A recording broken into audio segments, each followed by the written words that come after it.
Welcome in, fellow Potterheads. Tonight, beneath the starry ceiling of the Great Hall, we will be going over magical tales from the wizarding world to guide you gently into the realm of dreams. Before we disappear behind the veil of dreams, take a moment to cast your support spell, tap the like button, and join our magical community by subscribing. Also, I'm curious what time it is in your corner of the wizarding world. Whether you're watching from California, Hogsmeade, or London, share your location in the comments below. Your participation will be greatly appreciated and helps our magical community grow stronger. Now, the time for incantations has passed. Dim your lights, find your most comfortable position, and prepare to be transported to the world of witchcraft and wizardry as we begin tonight's magical tales. Chapter 1. The Geographic Magic of Peninsulas. Long before wizards understood the intricate workings of magical theory, they felt the pull of places where land meets water in extended embrace. Peninsulas, those ancient fingers of earth reaching into endless seas, have always held a particular fascination for magical folk. There is something profound about standing on a narrow strip of land, surrounded on three sides by the rhythmic pulse of waves, feeling the convergence of elemental forces that creates magic unlike anywhere else in the wizarding world. Imagine yourself walking along a moonlit peninsula path, the sound of waves crashing against rocky shores on both sides of you. The salt-tinged air carries more than just the scent of the sea. It carries magical energy that seems to dance between the elements, creating currents of power that wizards have sought to understand for millennia. This is the realm of peninsula magic, where the boundaries between land and water become permeable, allowing magical forces to flow and intermingle in ways that create some of the most potent and mysterious phenomena in the wizarding world. The geographical formation of a peninsula creates what magical theorists call a convergence amplification field. Unlike islands, which are completely surrounded by water and thus contain their magical energy in a closed circuit, peninsulas maintain their connection to the mainland while extending deep into aquatic realms. This unique positioning allows them to act as conduits, channeling magical energy from vast land masses while simultaneously drawing power from the endless expanse of oceans, seas, and great lakes. You can feel this convergence most strongly at dawn and dusk, when the changing light creates shifting patterns across the water's surface.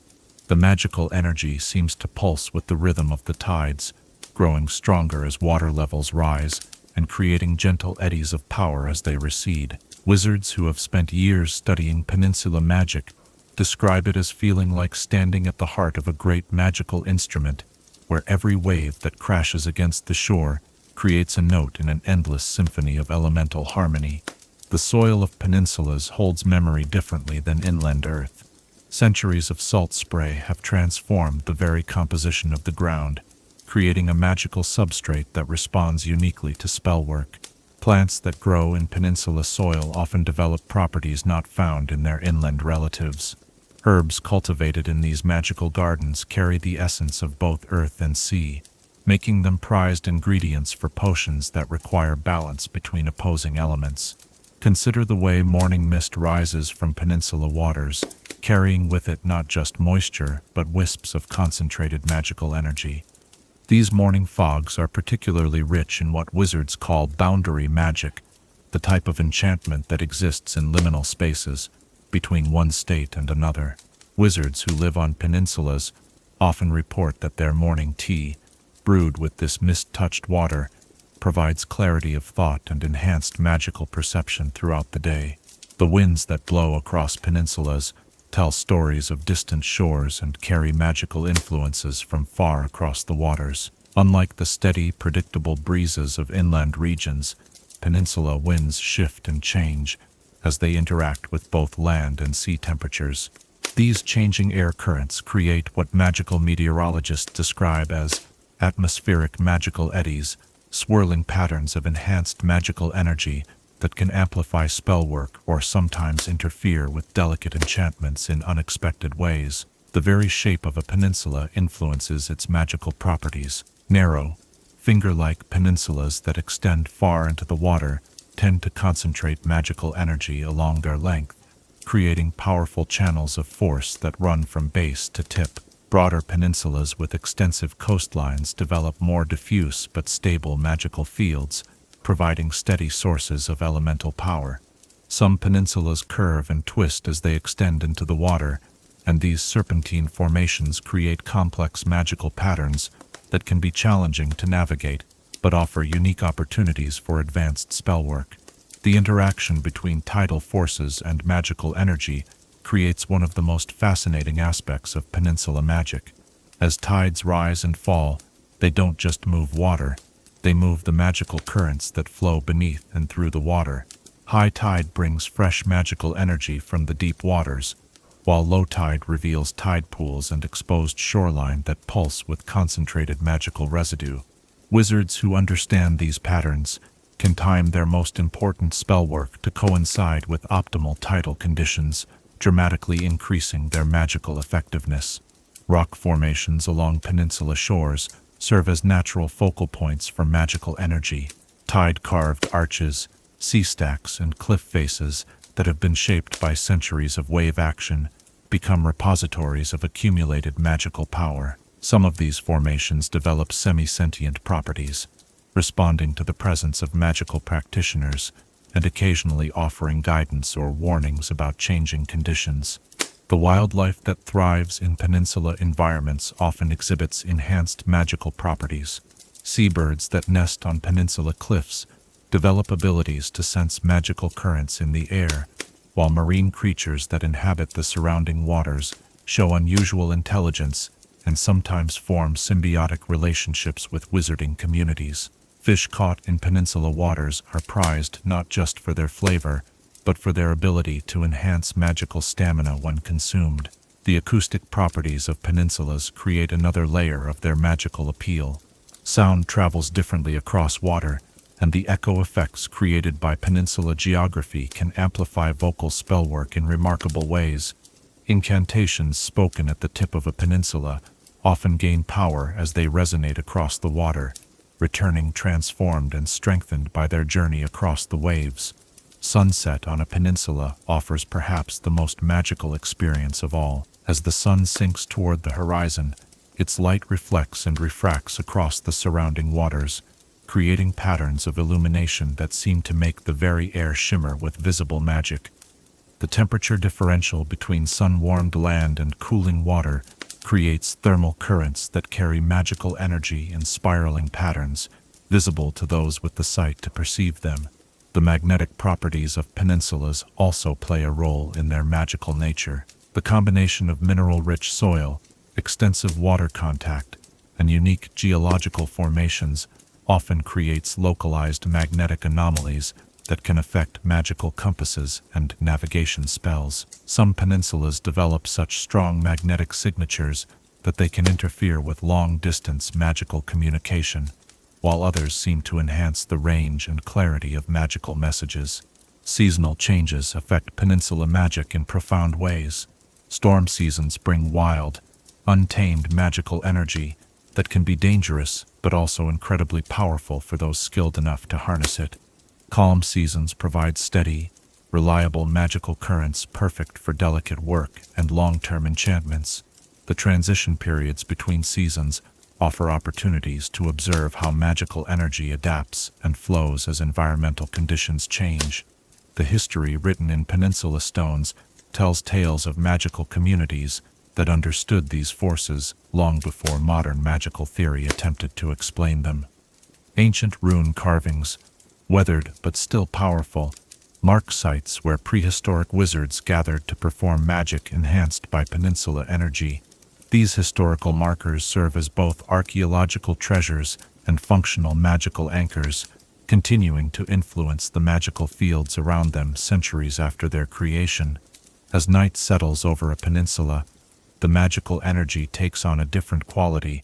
The darkness seems to concentrate the power, creating focused beams of energy that stretch from the peninsula tip far out into the water. Stars reflect on the water's surface, creating a mirror of the heavens that some magical astronomers believe amplifies celestial influences on earthbound magic. The very act of walking to the end of a peninsula and back creates a magical circuit, allowing a wizard to experience the full range of energies that these unique geographical formations can provide. Each step toward the water brings new sensations of magical power, while the return journey allows for integration and understanding of what has been experienced. Peninsula magic represents one of the most accessible yet profound expressions of elemental magical theory.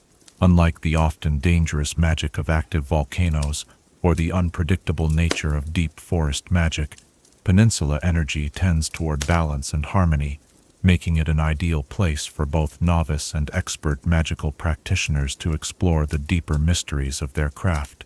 As the gentle sound of waves continues their eternal rhythm against the shore, perhaps you find yourself wondering what secrets might reveal themselves to those patient enough to listen to the whispered conversations between land and sea, and how might understanding these ancient dialogues transform our relationship with the magical world around us. Chapter 2.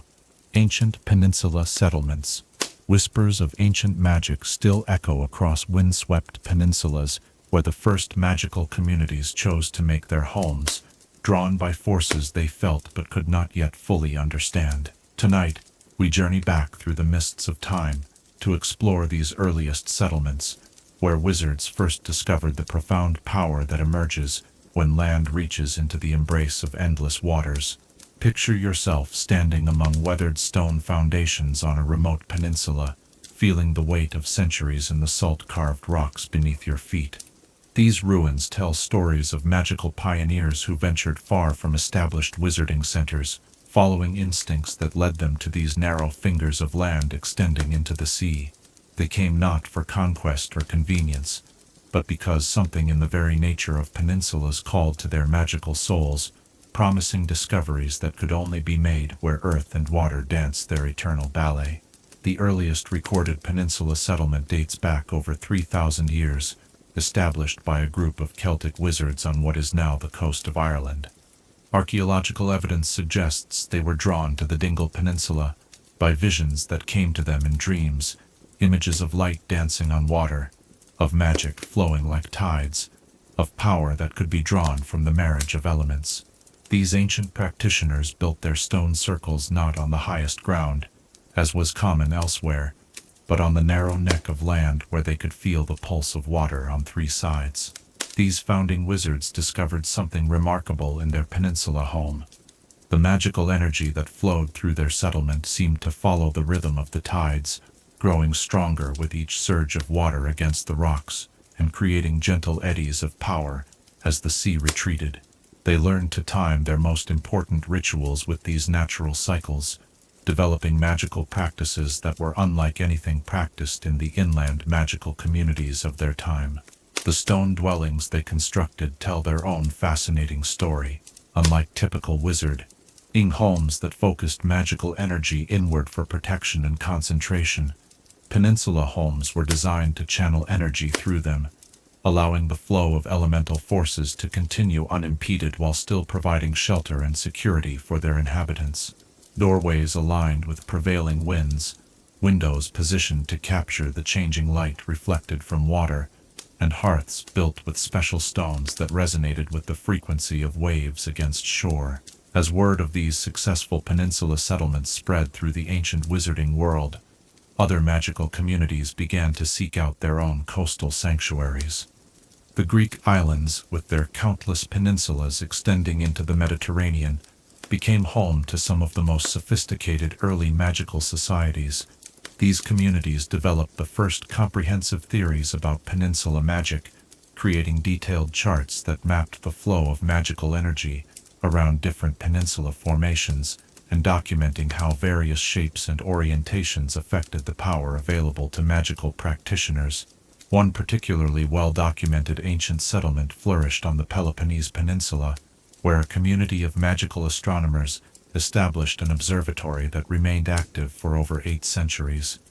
They discovered that the combination of peninsula magic and celestial influences created unprecedented accuracy in magical divination and astronomical calculation. Their observations, recorded on stone tablets that survived the centuries, provide some of our earliest scientific documentation, of how geographical magical fields interact with cosmic forces. The Norse magical tradition produced some of the most adventurous peninsula settlers, establishing communities on the dramatic fjord peninsulas of Norway, and later expanding their reach to Iceland, Greenland, and even the coast of North America. These northern settlements developed unique cold-weather magical techniques that incorporated the power of ice and aurora phenomena with traditional peninsula magic. Their runic inscriptions, carved into cliff faces overlooking the sea, continue to pulse with magical energy even today, serving as lighthouses for ships and beacons for magical travelers. Spanish and Portuguese peninsulas became home to communities that specialized in navigation magic and long-distance communication spells. The magical practitioners of these settlements developed techniques for sending messages across vast oceanic distances, using the unique properties of peninsula energy to boost their spells far beyond normal range. The lighthouse temples they built served dual purposes, guiding both mundane vessels and magical travelers, while serving as focal points for community magical workings. Perhaps most intriguingly, these ancient peninsula communities developed remarkably similar magical practices, despite being separated by vast distances and having no known contact with each other. Archaeological evidence from settlements in locations as diverse as the Korean Peninsula, the Italian Butte, and the Yucatan Peninsula shows striking similarities in ritual circle construction, magical artifact design, and even architectural approaches to channeling elemental energy. The artifacts discovered in these ancient settlements reveal sophisticated understanding of peninsula-specific magical phenomena. Stone bowls designed to collect and concentrate magical energy from sea spray, wind chimes crafted from materials that resonated with specific tidal frequencies, and crystal formations that had been carefully positioned to capture and reflect the unique light patterns created by sun on water. These ancient magical tools demonstrate that early peninsula dwellers had developed practical applications for forces that modern magical theory is only beginning to fully understand. Many ancient peninsula settlements included elaborate underground chambers carved directly into the bedrock of the peninsula itself. These subterranean spaces served multiple purposes. They provided protection during severe storms, offered quiet spaces for meditation and deep magical work, and most importantly, they created direct contact with the geological foundations of the peninsula. Wizards who spent time in these chambers reported enhanced connection to the elemental forces that shaped their homeland, often emerging with new insights into magical theory and practice. The agricultural practices developed by ancient peninsula communities adapted traditional wizarding farming techniques to take advantage of their unique environment. They discovered that certain magical plants thrived in the salt-influenced soil of peninsulas, developing enhanced properties that made them valuable ingredients for potions and spell components. Gardens were designed to capture morning mist from the sea, irrigation systems incorporated tidal cycles, and greenhouse structures were positioned to take advantage of the steady breezes that flow across peninsula formations. Trade relationships between ancient peninsula settlements created some of the earliest magical shipping routes. Communities would exchange not just goods and knowledge, but also magical techniques and theoretical discoveries.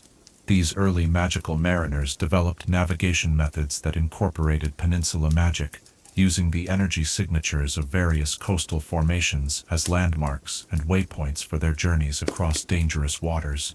The defensive strategies employed by ancient peninsula settlements were particularly ingenious. The natural protection offered by water on three sides was enhanced through magical means, creating barrier spells that drew power from the surrounding sea to strengthen and maintain themselves. Some communities developed early warning systems that used the acoustic properties of their peninsula homes to detect approaching threats across vast distances of open water.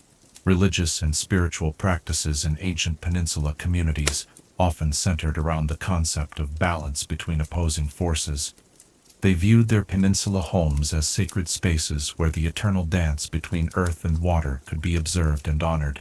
Seasonal festivals celebrated the changing relationship between land and sea, while daily rituals acknowledged the constant flow of magical energy that their unique geography provided. The legacy of these ancient settlements continues to influence modern magical practice in subtle but important ways. Many contemporary magical theories about elemental balance and energy flow can trace their origins back to observations made by these early peninsula dwellers. Their understanding that magic is not a force to be dominated, but a flow to be joined and guided remains one of their most valuable contributions to magical knowledge. Archaeological excavations at ancient peninsula sites continue to yield new discoveries about early magical practice. Recently uncovered ritual spaces suggest that these communities had developed sophisticated techniques for group magical workings that incorporated the voices of seabirds, the rhythm of waves, and the changing patterns of reflected light. These complex ceremonies required precise timing and coordination, indicating that ancient peninsula wizards had achieved remarkable levels of magical skill and community cooperation. As the stars reflected in dark peninsula waters have witnessed countless generations of magical practitioners, we might find ourselves pondering, what wisdom did these ancient settlers possess about living in harmony with elemental forces, and how might their patient observation of natural magical rhythms inform our modern understanding of the delicate balance between wielding magic and being guided by it? Chapter 3. The Cornish Peninsula and British Magic.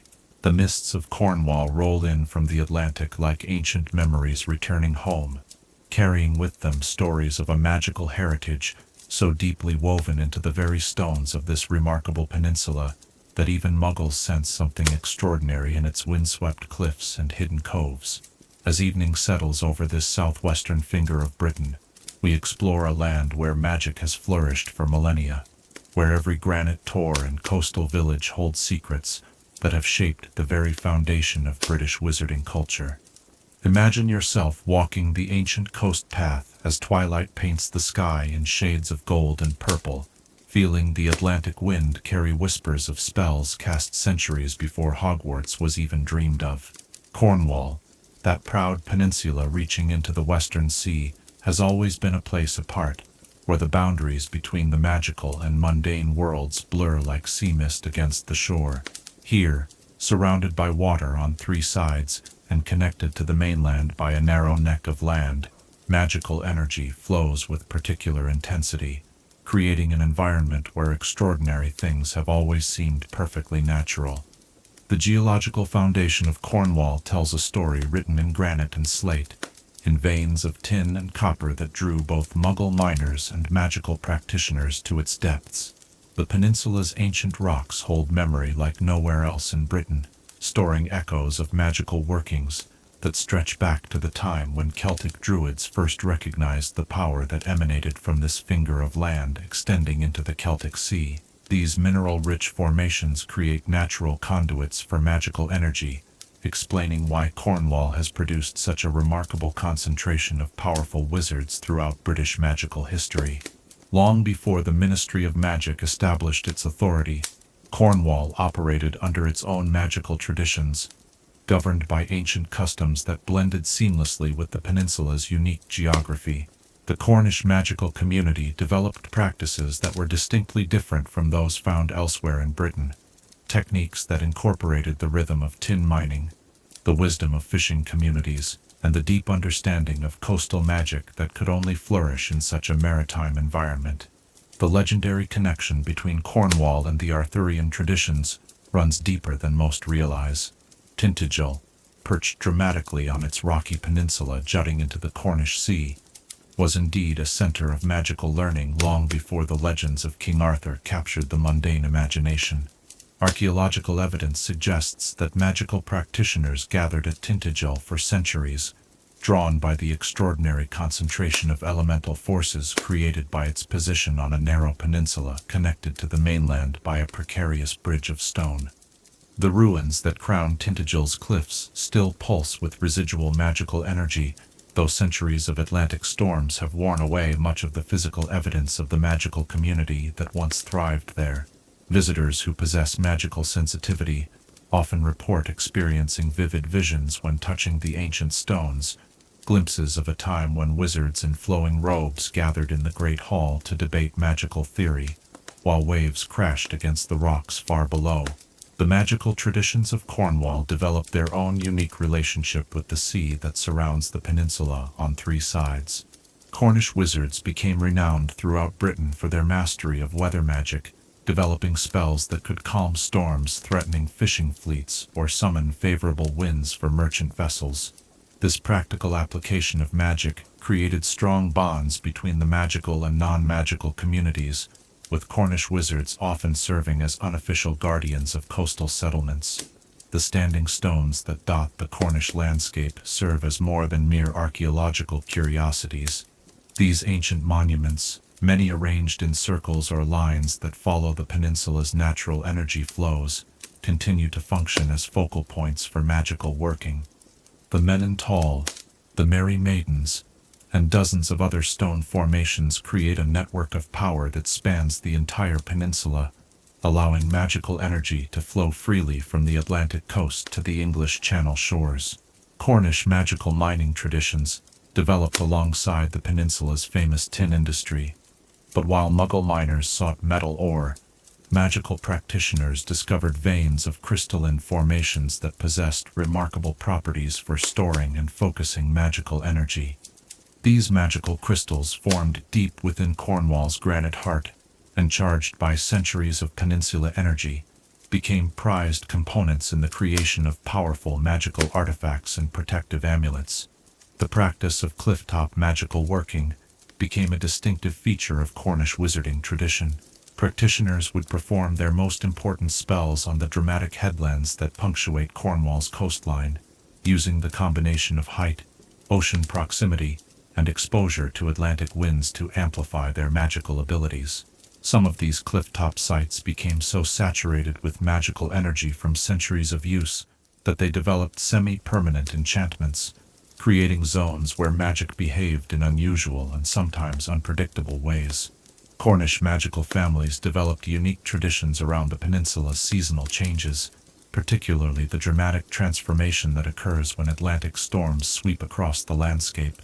Rather than seeking shelter during these powerful weather events, Cornish wizards learned to work with storm energy, developing techniques for harvesting and storing the raw magical power that thunderstorms generate when they encounter the peninsula's exposed coastline. The fishing communities of Cornwall unknowingly benefited from magical protection for centuries, as local wizarding families took it upon themselves to ward fishing grounds against supernatural threats. Selkies, merpeople, and other maritime magical creatures were negotiated with rather than simply avoided, creating complex treaties that ensured safe passage for fishing vessels while preserving the rights of magical sea dwellers to their ancient territories. The botanical magic of Cornwall flourished in the peninsula's unique microclimate, where Gulf Stream influences and Atlantic moisture created growing conditions unlike anywhere else in Britain. Cornish magical gardens produced herbs and magical plants that couldn't be cultivated elsewhere, leading to the development of distinctly Cornish approaches to potion making and herbology. Some of these traditional Cornish magical plants were so valued that they became closely guarded family secrets, passed down through generations of peninsula-dwelling wizards. The artistic traditions of Cornwall incorporated magical elements in ways that influenced the broader development of British magical culture. Cornish wizards developed unique approaches to magical jewelry making, using local metals and stones to create pieces that were both beautiful and functionally magical. The tradition of Cornish magical music, performed on clifftops and in hidden valleys, used the acoustic properties of the peninsula landscape to create spells that could be heard across vast distances of ocean. The relationship between Cornish magical practitioners and the peninsula's wildlife created some of the most sophisticated examples of interspecies magical cooperation in British history. Cornish wizards developed communication techniques with seabirds that allowed for maritime message delivery, established protective agreements with seal colonies that had developed magical intelligence, and even negotiated with the dolphins that frequented Cornish waters to create an early warning system for approaching magical threats from the sea. During times of conflict, Cornwall's peninsula geography provided natural defensive advantages that were enhanced through magical means. The narrow land bridge connecting Cornwall to the rest of England could be magically defended by relatively small numbers of wizards, while the peninsula's extensive coastline offered numerous hidden coves and beaches where Allied forces could land undetected. These defensive advantages made Cornwall a crucial stronghold during various magical conflicts throughout British history. The integration of Cornish magical traditions into the broader structure of British wizarding government was a gradual process that took several centuries to complete. Many distinctly Cornish magical practices were eventually adopted throughout Britain, while others remained unique to the peninsula, creating a rich diversity within British magical culture that continues to this day. The modern magical community of Cornwall maintains many of its ancient traditions while adapting to contemporary wizarding life. Young Cornish wizards still learn the traditional cliff-top working techniques alongside their Hogwarts education, and many return to the peninsula after their schooling to continue family traditions of weather magic, maritime protection, and the cultivation of unique Cornish magical plants. The magical energy that flows through Cornwall continues to attract wizards from around the world who come to study peninsula magic in its most refined and sophisticated form. The combination of ancient wisdom, spectacular natural beauty, and powerful elemental forces makes Cornwall an ideal location for advanced magical research and personal magical development. As the lighthouse beams sweep across Cornish waters in their eternal vigilance, illuminating paths through darkness for both magical and mundane travelers, one might wonder what aspects of Cornwall's deep magical wisdom could enrich our understanding of how place and practice intertwine, and how might the peninsula's patient relationship with the sea teach us about the rhythms that govern all magical endeavors. Chapter 4. Mediterranean Peninsula Magic. The warm evening breeze carries the scent of olive groves and wild thyme across ancient peninsulas, where the cradle of Western civilization once rocked gently in the embrace of the Mediterranean Sea. Tonight, we drift across sun-warmed waters to explore the magical traditions that flourished on the countless fingers of land that reach into this inland sea, where Greek islands dance with Italian shores and Iberian coasts in an eternal ballet of elemental magic that has enchanted practitioners for over 3 millennia. Picture yourself standing on a marble terrace overlooking the azure waters, where myth and magic intertwine like morning mist rising from the sea. The Mediterranean, that ancient crossroads of cultures and civilizations, cradles within its embrace some of the most magically significant peninsulas in the world. Here, where the very stones remember the footsteps of legendary wizards, and the olive trees whisper secrets in dialects older than recorded history, peninsula magic developed into sophisticated traditions that influenced magical practice far beyond these sun-blessed shores. The Italian peninsula, stretching like an elegant boot into the Mediterranean's heart, became the foundation upon which much of European magical theory was built. The ancient Etruscan wizards, who settled on the peninsula's western shores long before Rome rose to power, developed some of the earliest systematic approaches to peninsula magic. They understood that the Italian peninsula's unique shape, narrow enough to feel the influence of water on both sides, yet long enough to create powerful channels of magical energy, made it an ideal laboratory for studying the interaction between terrestrial and maritime magical forces. These early Italian magical practitioners established a network of coastal sanctuaries along the peninsula's extensive shoreline, each positioned to take advantage of specific local magical phenomena. The sanctuary at what is now the Amalfi Coast specialized in storm magic, using the dramatic cliffs and deep waters of the Tyrrhenian Sea to generate and control weather spells of unprecedented power.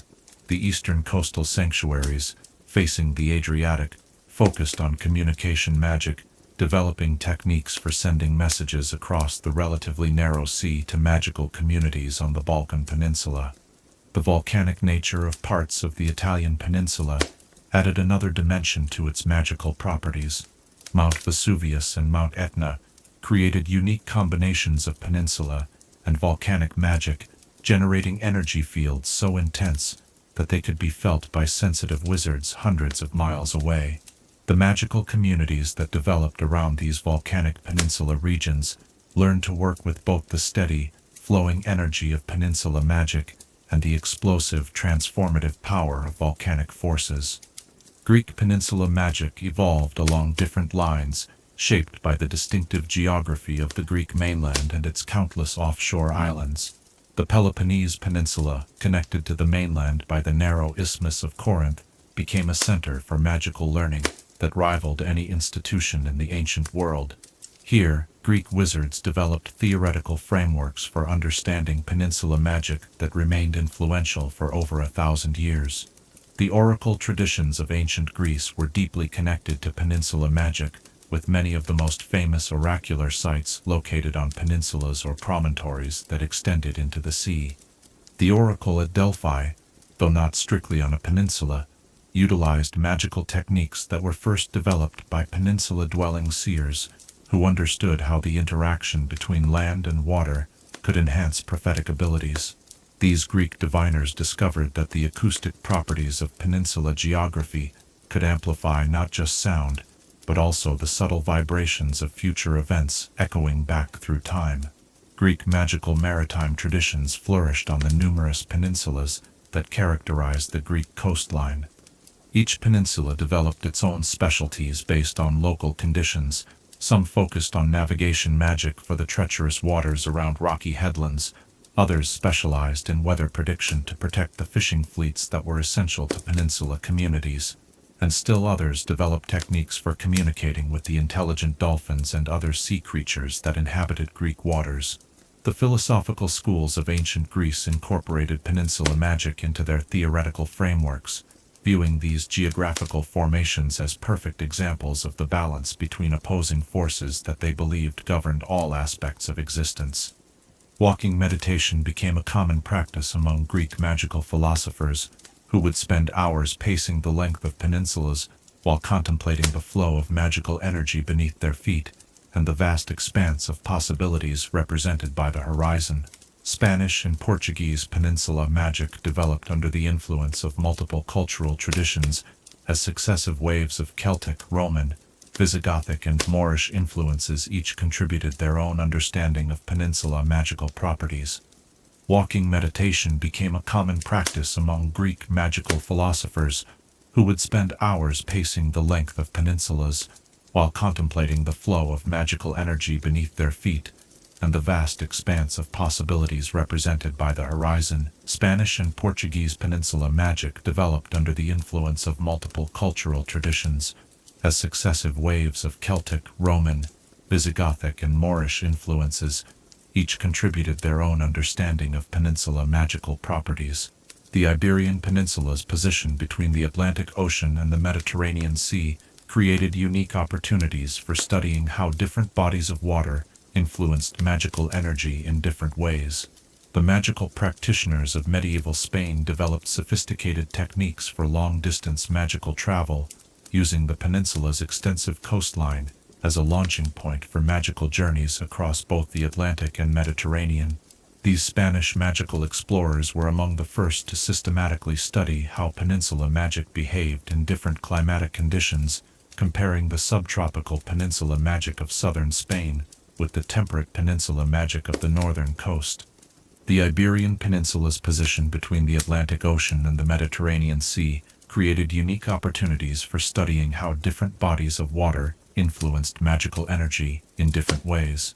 The magical practitioners of medieval Spain developed sophisticated techniques for long-distance magical travel, using the peninsula's extensive coastline as a launching point for magical journeys across both the Atlantic and Mediterranean.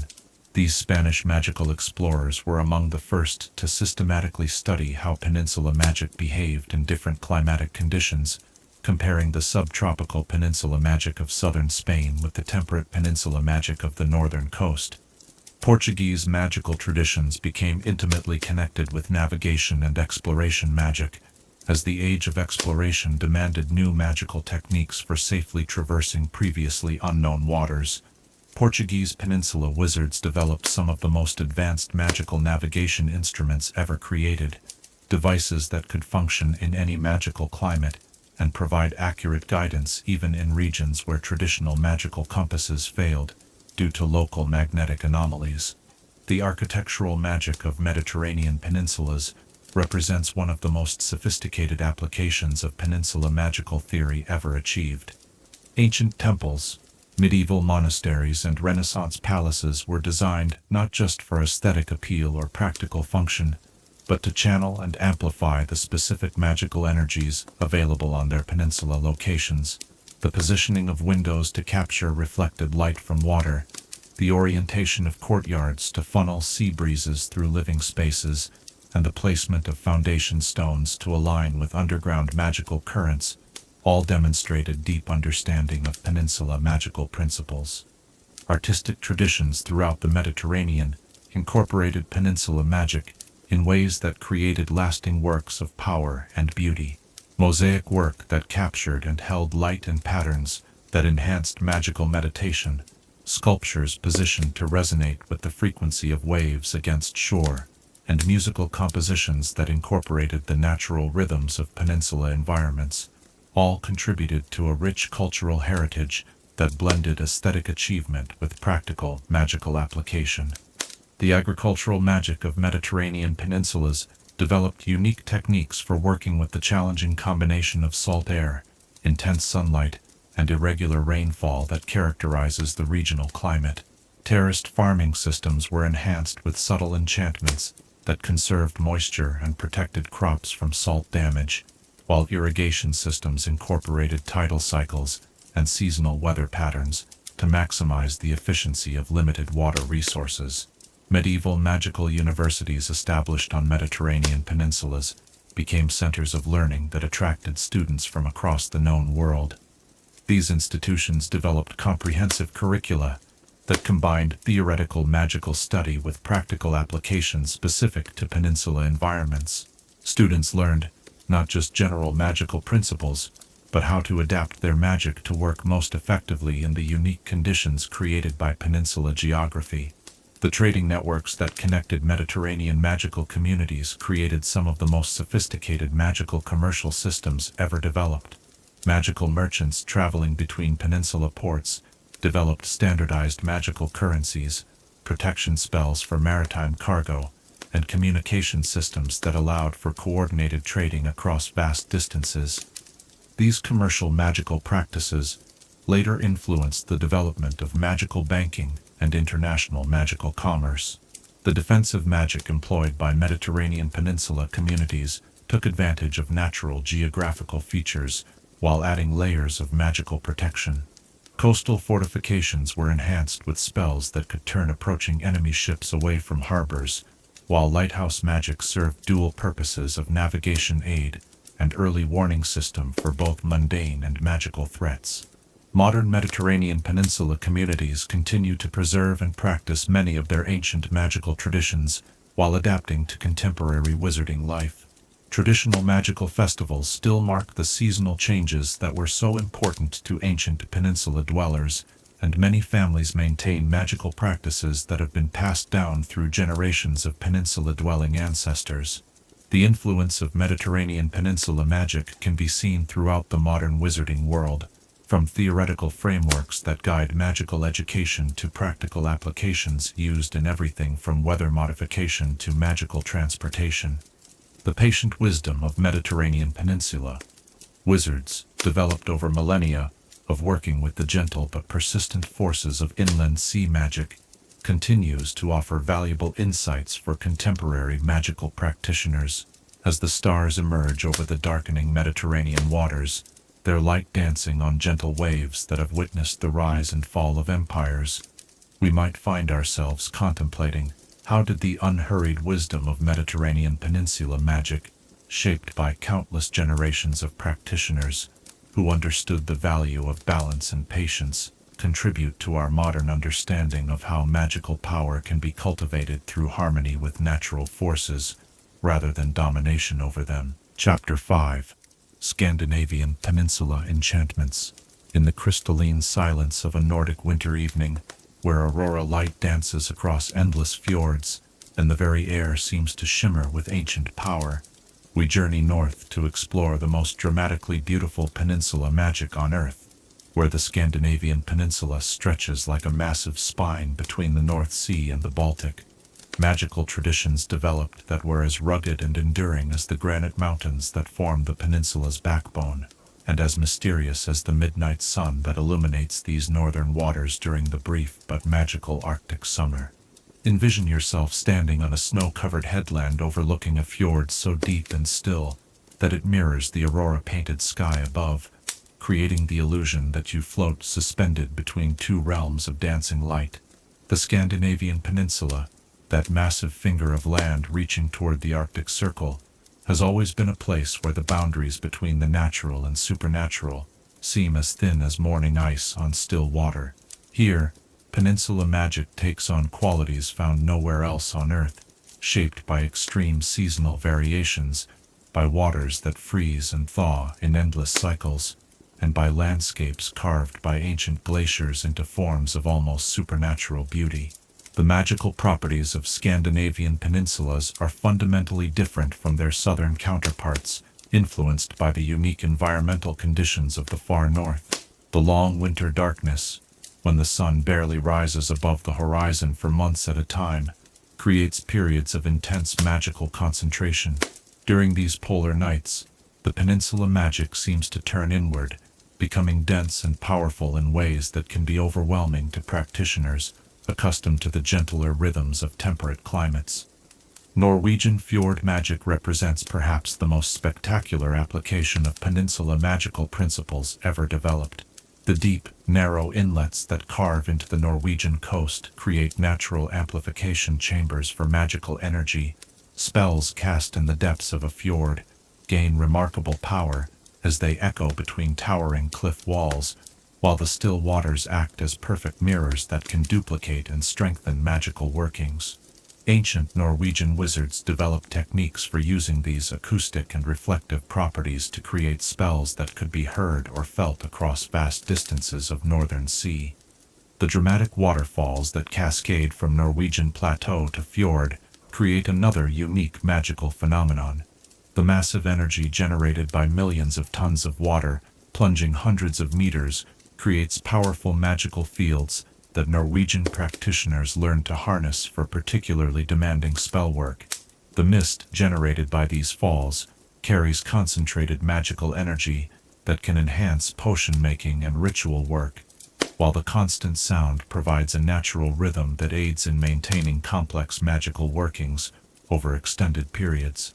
Swedish peninsula magic developed along different lines, influenced by the gentler topography of the Swedish coast and the complex archipelagos that fragment the coastline into thousands of small peninsulas and islands. Swedish magical practitioners became renowned for their mastery of ice magic, developing techniques that worked with the seasonal freezing and thawing of coastal waters to create powerful preservation spells and protective enchantments. The midnight sun phenomenon that occurs during Scandinavian summers creates magical conditions found nowhere else on Earth. During the brief months when the sun never sets, magical energy behaves in unusual ways, becoming hyperactive and unpredictable. Scandinavian wizards learn to work with this supercharged magical environment, developing summer magical practices that could accomplish in weeks what might take months to achieve in more conventional magical climates. The aurora borealis adds another dimension to Scandinavian peninsula magic that makes it truly unique among the world's magical traditions. The northern lights create cascading fields of magical energy that interact with peninsula magic in complex and beautiful ways. Norwegian and Swedish magical astronomers developed sophisticated techniques for predicting aurora activity and timing their most important magical workings to coincide with periods of optimal aurora-enhanced magical conditions. The runic traditions of Scandinavia found perfect expression in peninsula environments, where the combination of dramatic natural beauty and powerful magical energies provided ideal conditions for runic magic. Ancient rune stones, carefully positioned on headlands and cliff tops throughout the Scandinavian peninsula, continue to channel and focus magical energy centuries after their creation. These monuments create a vast network of magical power that spans the entire peninsula, allowing practitioners to tap into forces that accumulate across thousands of square kilometers of northern landscape. Scandinavian magical communities developed unique approaches to surviving and thriving in harsh northern conditions. Their magical architecture, incorporated sophisticated heating systems that drew energy from peninsula magic rather than conventional fuel sources, while their agricultural magic developed techniques for extending growing seasons and protecting crops from the extreme weather conditions that characterize northern climates.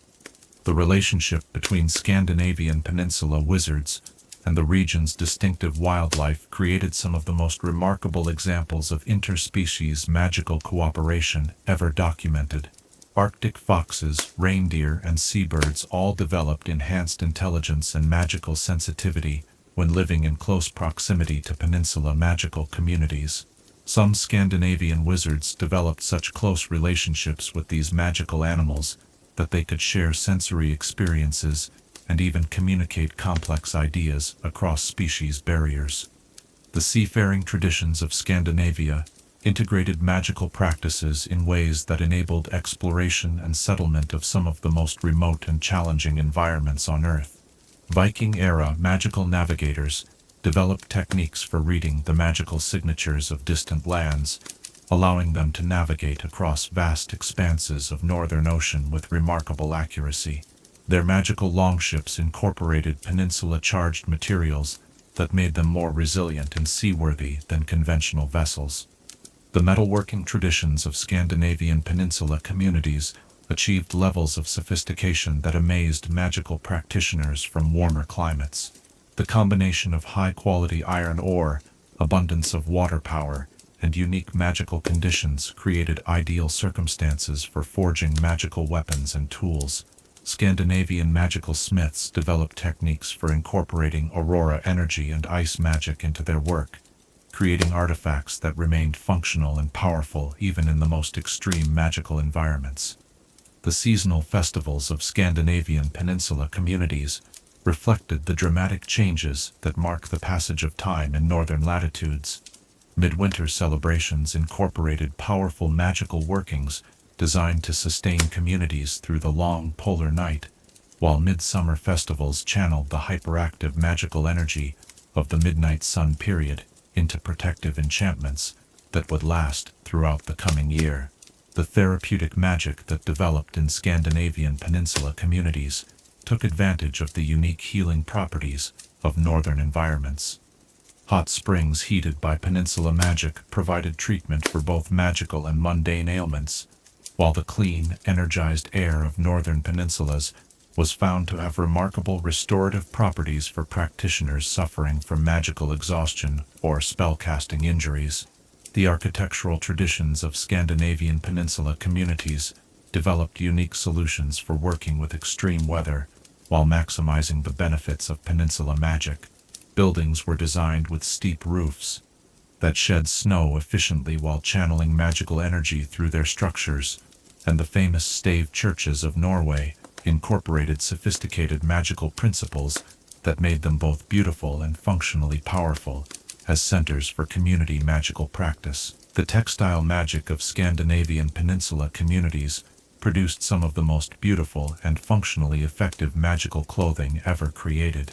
Wool from sheep raised in peninsula environments gained enhanced protective properties, while traditional dyeing techniques that incorporated local plants and minerals created fabrics that could provide warmth, waterproofing, and magical protection simultaneously. Modern Scandinavian peninsula communities continue to practice many traditional magical techniques while adapting to contemporary wizarding life. Climate change has begun to affect the seasonal patterns that were so central to traditional peninsula magic, requiring adaptation and innovation from practitioners who seek to preserve ancient wisdom while responding to changing environmental conditions. The influence of Scandinavian peninsula magic extends far beyond northern Europe, as magical practitioners from around the world travel to experience the unique conditions that exist only in these northern latitudes. Research stations and magical academies established on Scandinavian peninsulas attract students and scholars who seek to understand how extreme environmental conditions affect magical practice and theory. The conservation efforts undertaken by modern Scandinavian magical communities reflect deep understanding of the delicate balance between human magical practice and natural magical ecosystems. These communities have developed sustainable magical practices that allow them to continue their ancient traditions while ensuring that the natural magical environment of the peninsula remains healthy and productive for future generations. As the aurora begins its nightly dance across the star-filled Arctic sky, painting ribbons of green and gold light that seem to bridge earth and heaven, we might wonder, what lessons about resilience and adaptation can we learn from magical practitioners who found ways to thrive in some of Earth's most challenging environments? And how might their deep understanding of seasonal magical rhythms help us better attune our own practice to the natural cycles that govern all magical endeavors? Chapter 6. North American Peninsula Communities.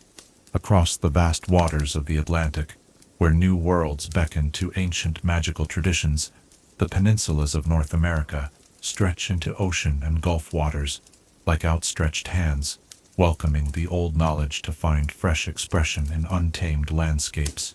Tonight, we cross the wide waters to explore magical communities that flourished on these shores long before European wizards arrived, and discover how peninsula magic adapted and evolved in the diverse climates and cultures of the New World, from the subtropical wetlands of Florida to the fog-shrouded headlands of the Pacific Northwest.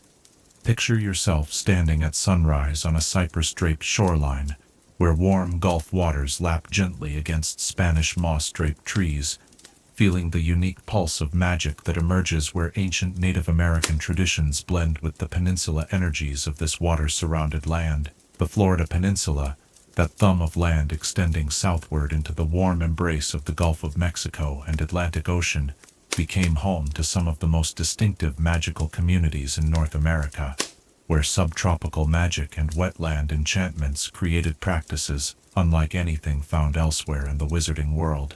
The magical traditions of Florida's Native American inhabitants developed over thousands of years in harmony with the peninsula's unique ecosystem. The Seminole magical practitioners understood that the Florida Peninsula's flat, water-rich landscape created different magical dynamics than the mountainous peninsulas found elsewhere in the world. Instead of dramatic elevation changes focusing magical energy into narrow channels, Florida's peninsula magic spread in gentle waves across vast wetlands, creating diffuse but incredibly stable magical fields that could support complex ecosystem-wide enchantments. The Everglades, that vast river of grass flowing slowly across the southern portion of the Florida Peninsula, became a center for magical practices focused on harmony between human practitioners and the intricate web of life that inhabited the wetlands. Seminole wizards developed techniques for communicating with alligators, working cooperatively with wading birds, and maintaining the delicate magical balance that kept the entire ecosystem healthy and productive. When European magical practitioners began arriving in Florida during the colonial period, they discovered that their traditional approaches to peninsula magic needed significant adaptation to work effectively in this subtropical environment. The intense heat and humidity, the seasonal hurricane cycles, and the predominantly flat topography all required new magical techniques. Spanish magical explorers who had experience with Mediterranean peninsula magic found that their knowledge provided a foundation, but Florida's unique conditions demanded innovative approaches. The magical communities that developed in colonial and territorial Florida created some of the most sophisticated weather magic ever practiced in North America. Living under constant threat from hurricanes and tropical storms, Florida Peninsula wizards developed techniques for early storm detection, coastal protection, and emergency evacuation that saved countless lives during the dangerous hurricane seasons. Their storm tracking magic could predict hurricane paths with remarkable accuracy, while their protective enchantments could shield communities from all but the most powerful storms. The Pacific Northwest peninsulas presented entirely different challenges and opportunities for magical practice. The Olympic Peninsula of Washington State, with its dramatic mountains, ancient forests, and fog-shrouded coastlines, became home to magical communities that specialized in forest magic and weather working on a scale that impressed even visiting European practitioners.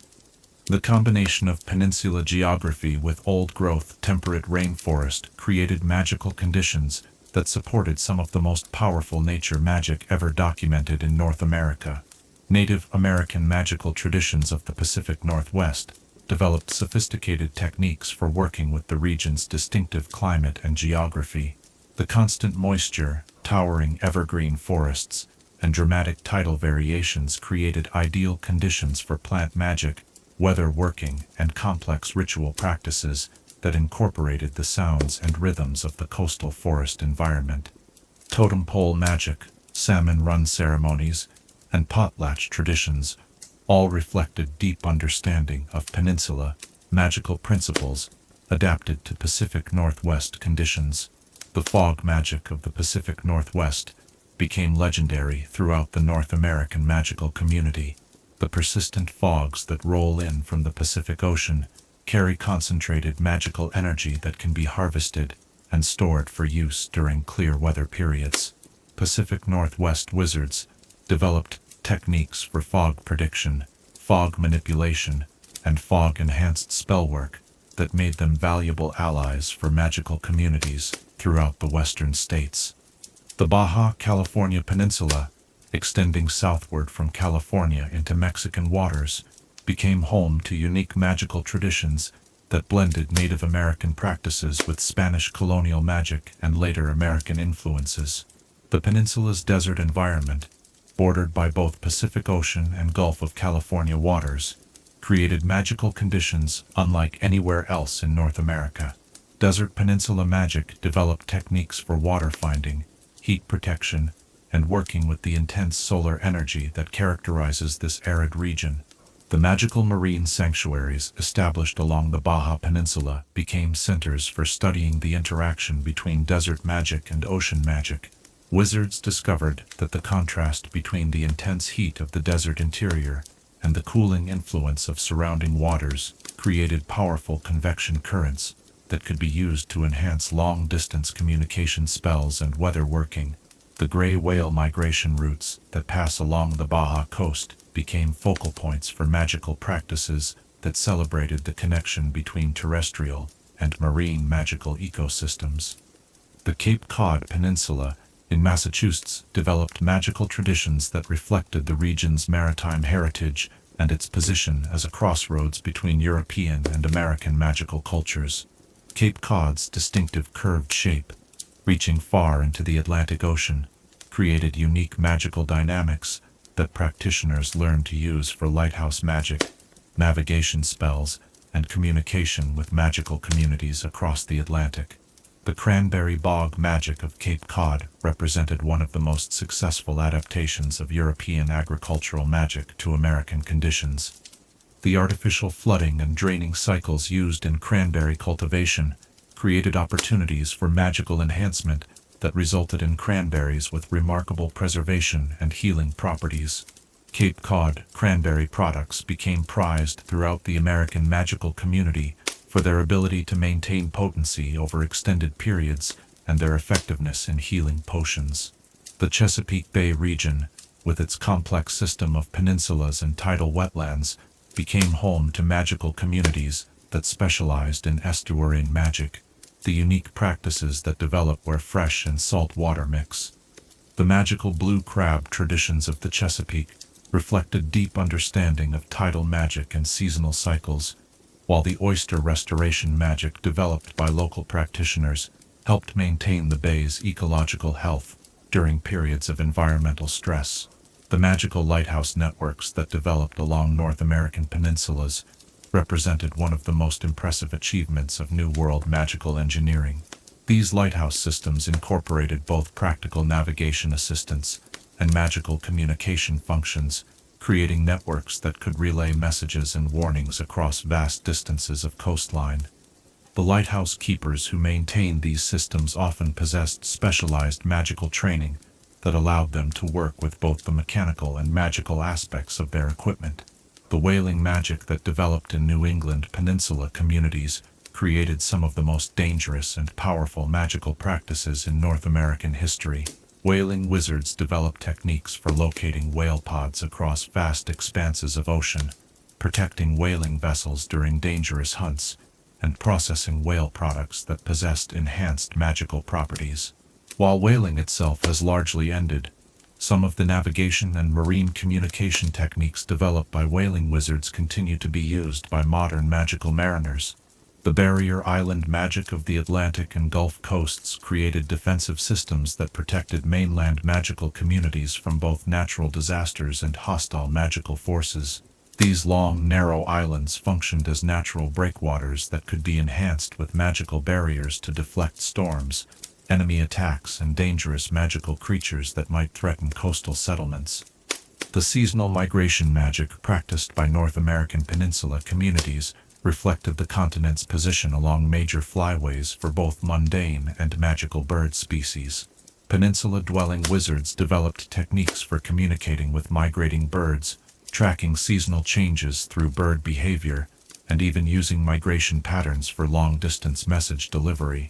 Modern North American Peninsula communities continue to preserve traditional magical practices while adapting to contemporary challenges, including climate change, coastal development, and environmental degradation. Conservation magic has become increasingly important as practitioners work to maintain the natural conditions that support peninsula magical ecosystems.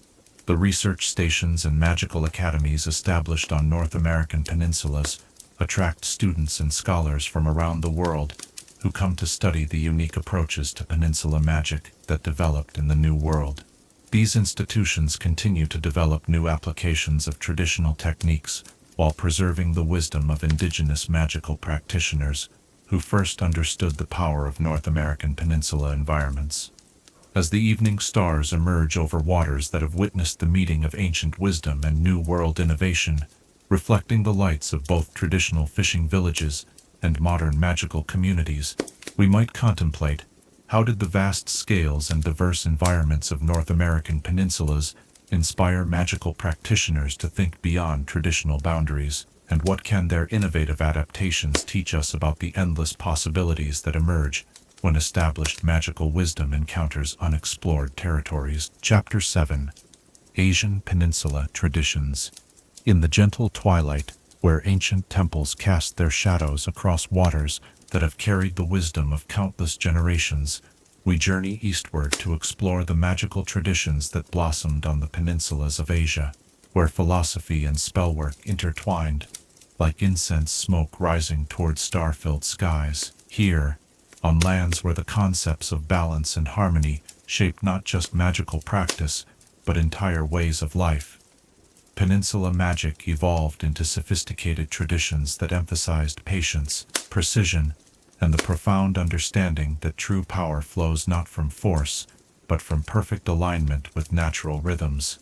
Imagine yourself walking through a moonlit garden where cherry blossoms drift on evening breezes that carry the sound of temple bells across calm waters, feeling the distinctive pulse of magic that emerges when ancient wisdom meets the unique energies of peninsula geography. The Asian approach to peninsula magic developed along philosophical lines that differed significantly from Western traditions, emphasizing meditation, careful observation of natural cycles, and the cultivation of inner harmony as the foundation for all magical practice. The Korean Peninsula, extending southward between the Yellow Sea and the Sea of Japan, became home to magical traditions that reflected the region's position as a bridge between Chinese and Japanese magical cultures, while developing its own distinctive approaches to peninsula magic. Korean magical practitioners understood that their peninsula's strategic location made it a natural crossroads for magical energy flowing across Northeast Asia, and they developed techniques for harmonizing these diverse magical influences into coherent and powerful practices. The mountainous backbone of the Korean peninsula created unique conditions for peninsula magic, as the combination of dramatic elevation changes and extensive coastline generated complex patterns of magical energy flow.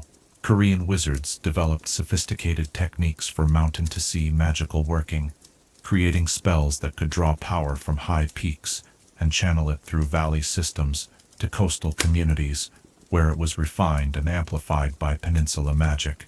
The seasonal ceremonies of Korean peninsula magic reflected deep understanding of how the extreme climate variations of Northeast Asia affected magical energy.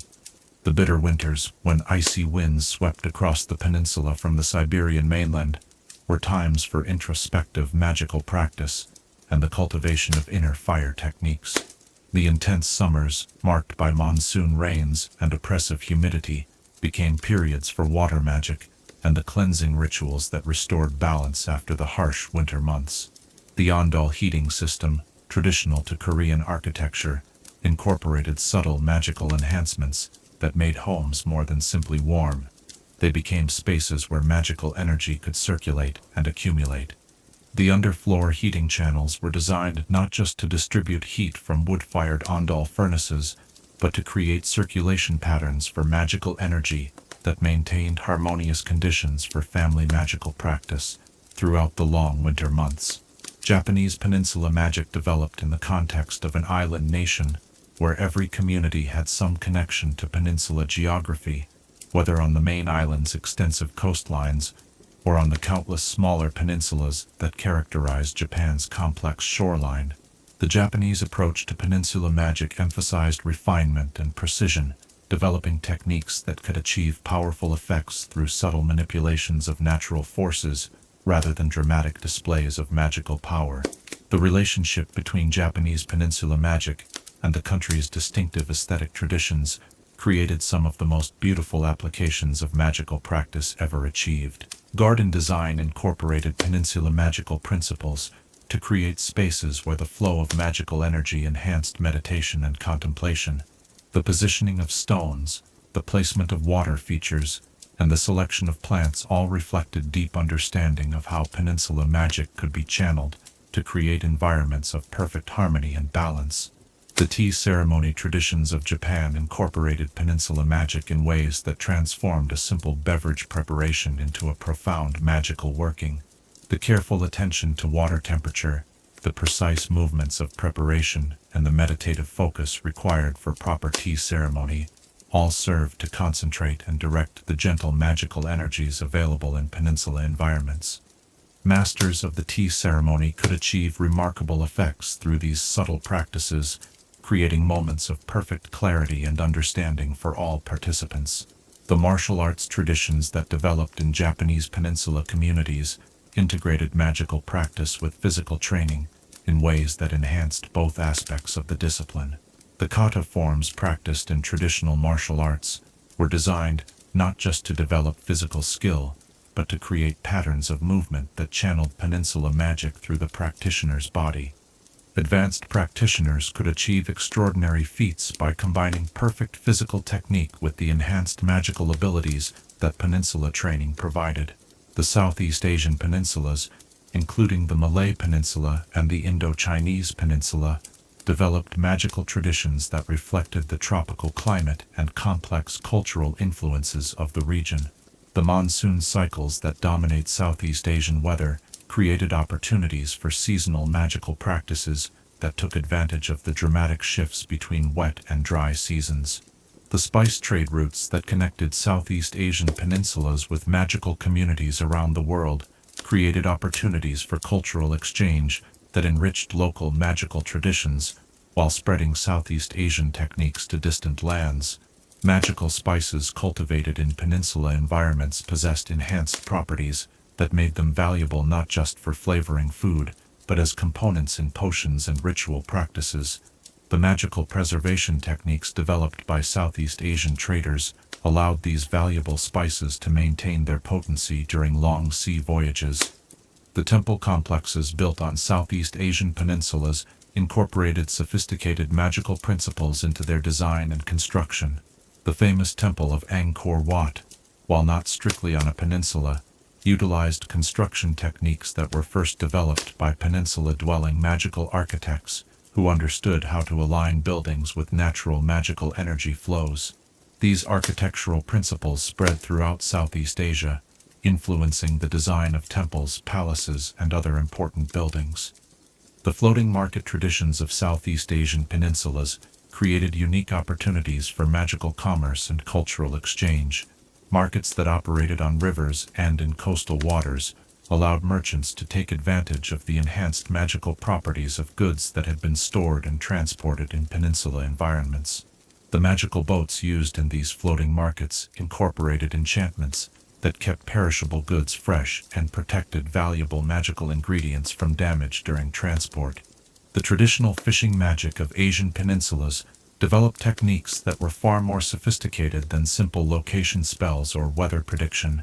Asian peninsula fishermen worked cooperatively with the intelligent marine life that inhabited coastal waters, developing communication techniques that allowed for sustainable fishing practices that benefited both human communities and marine ecosystems.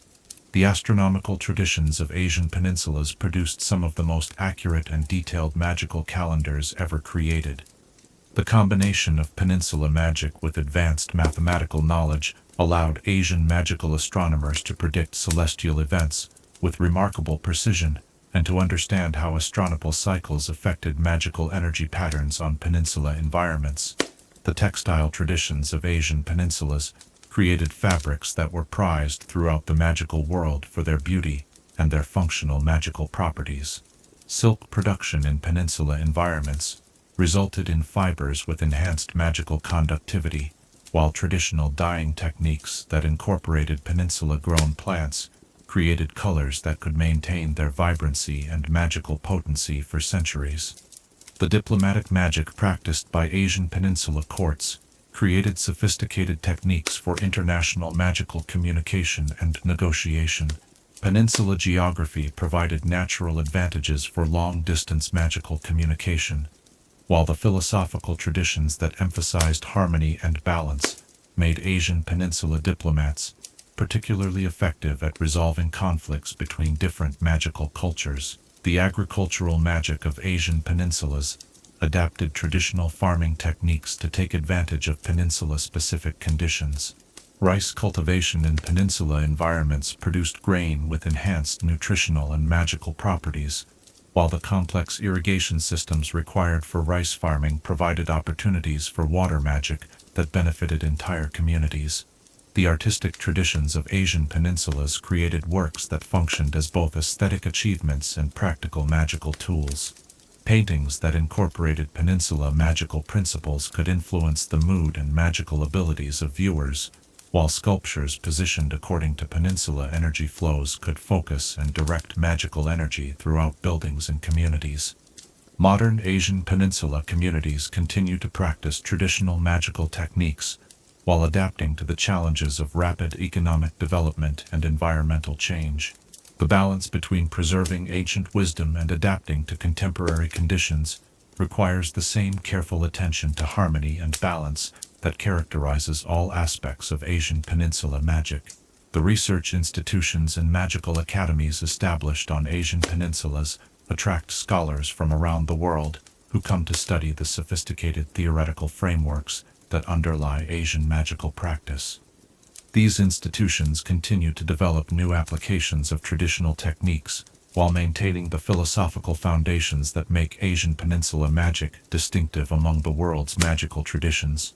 As the moon rises over temple rooftops and reflects in still waters that mirror both earth and sky in perfect harmony, we might reflect, how did the Asian emphasis on balance, patience, and harmony with natural forces create magical traditions that achieve profound power through gentle means, and what wisdom might their approach offer to practitioners who seek to develop magical abilities that enhance rather than disrupt the natural order of the world? Chapter 8. Defensive Magic of Peninsula Communities.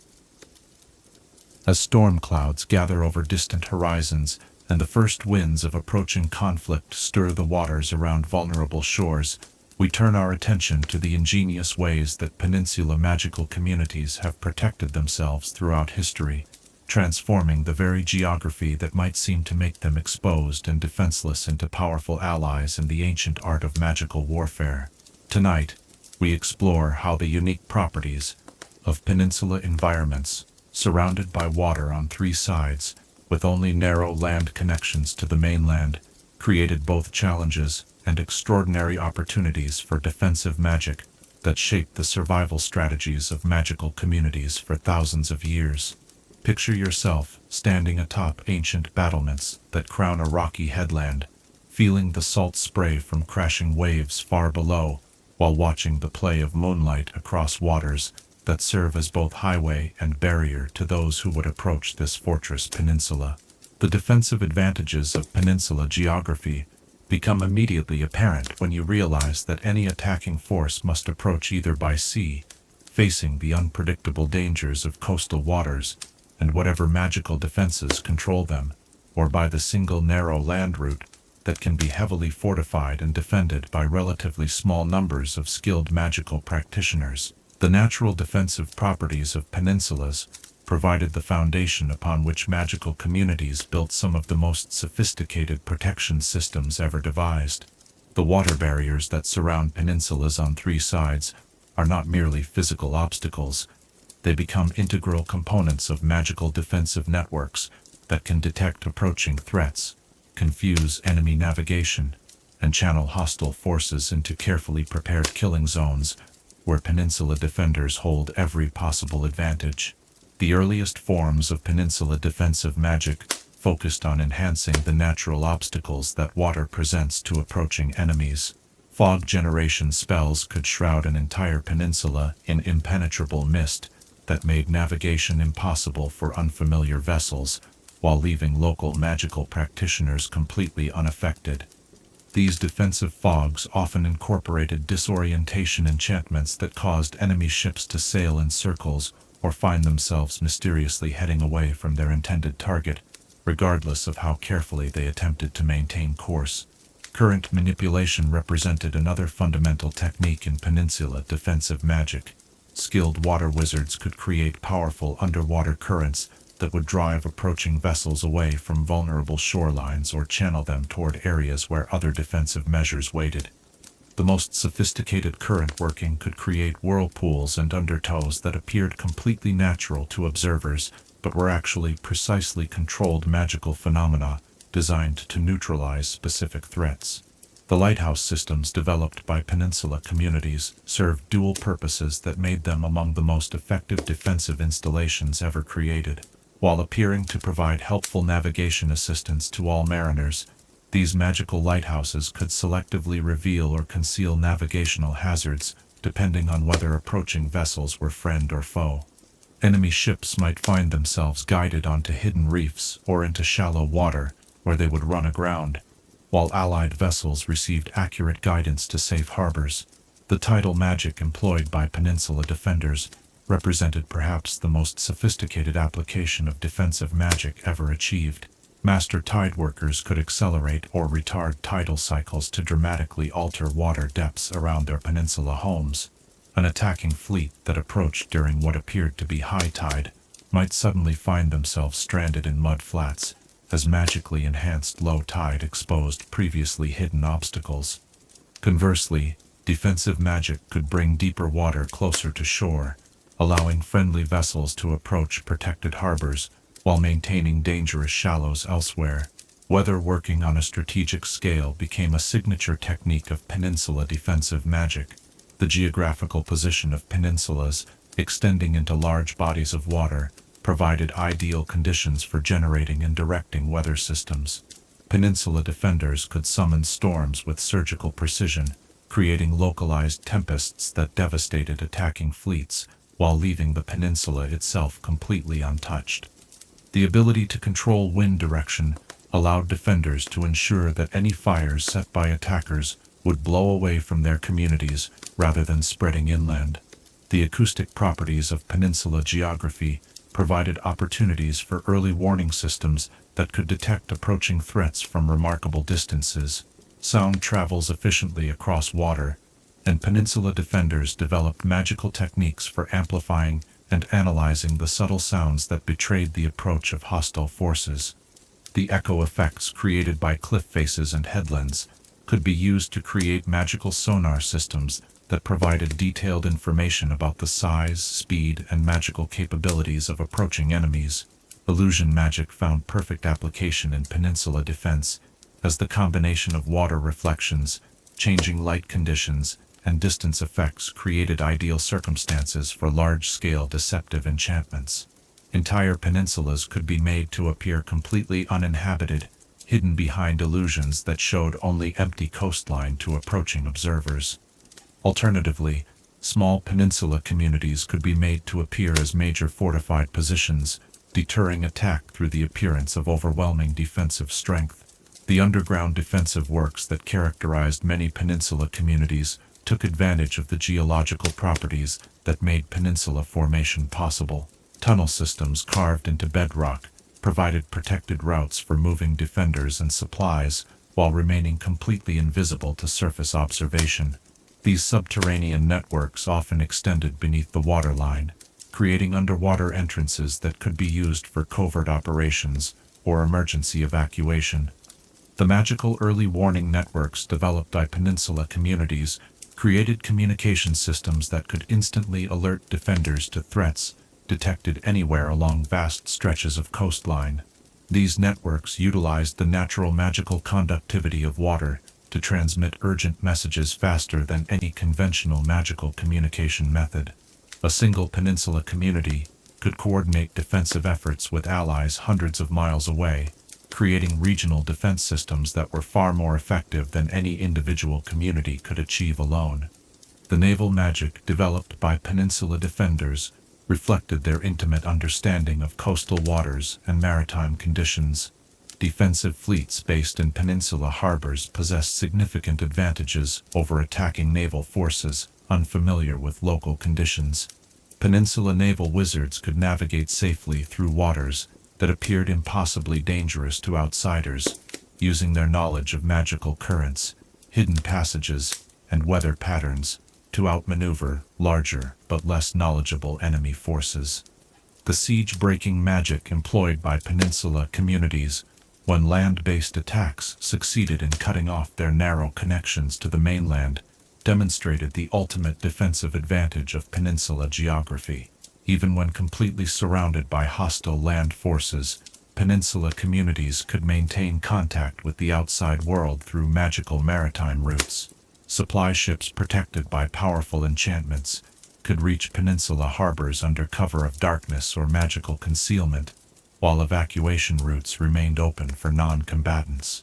The magical fortification techniques specific to peninsula environments created defensive installations that were far more powerful than conventional fortresses.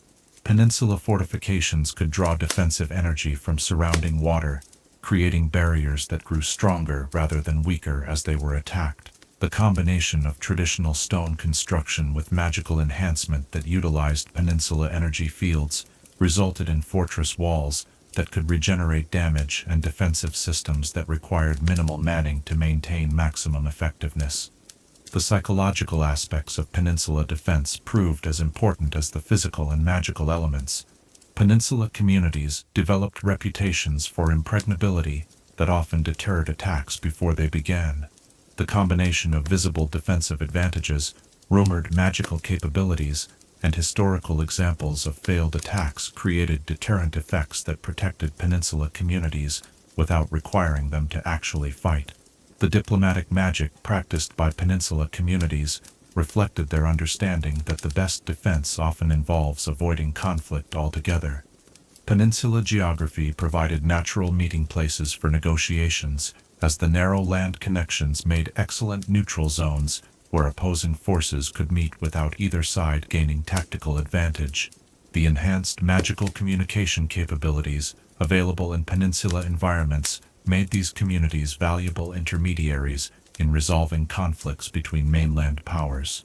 The alliance magic developed by peninsula communities created mutual defense networks that could respond rapidly to threats against any member. The communication advantages provided by peninsula geography made these alliances more responsive and effective than conventional defensive pacts. When one peninsula community came under attack, Allied forces could coordinate their response across vast distances with unprecedented speed and precision. The preservation magic employed by peninsula communities during extended sieges represented some of the most sophisticated applications of defensive magic ever documented. Food preservation spells enhanced by peninsula magic could maintain fresh supplies indefinitely, while water purification systems drew energy from surrounding seas to ensure safe drinking water, even when conventional sources were contaminated or cut off. Modern peninsula communities continue to benefit from many traditional defensive advantages while adapting their protective measures to contemporary threats. The same geographical features that provided protection against medieval naval attacks continue to offer security advantages in the modern magical world, though the specific techniques and technologies have evolved significantly.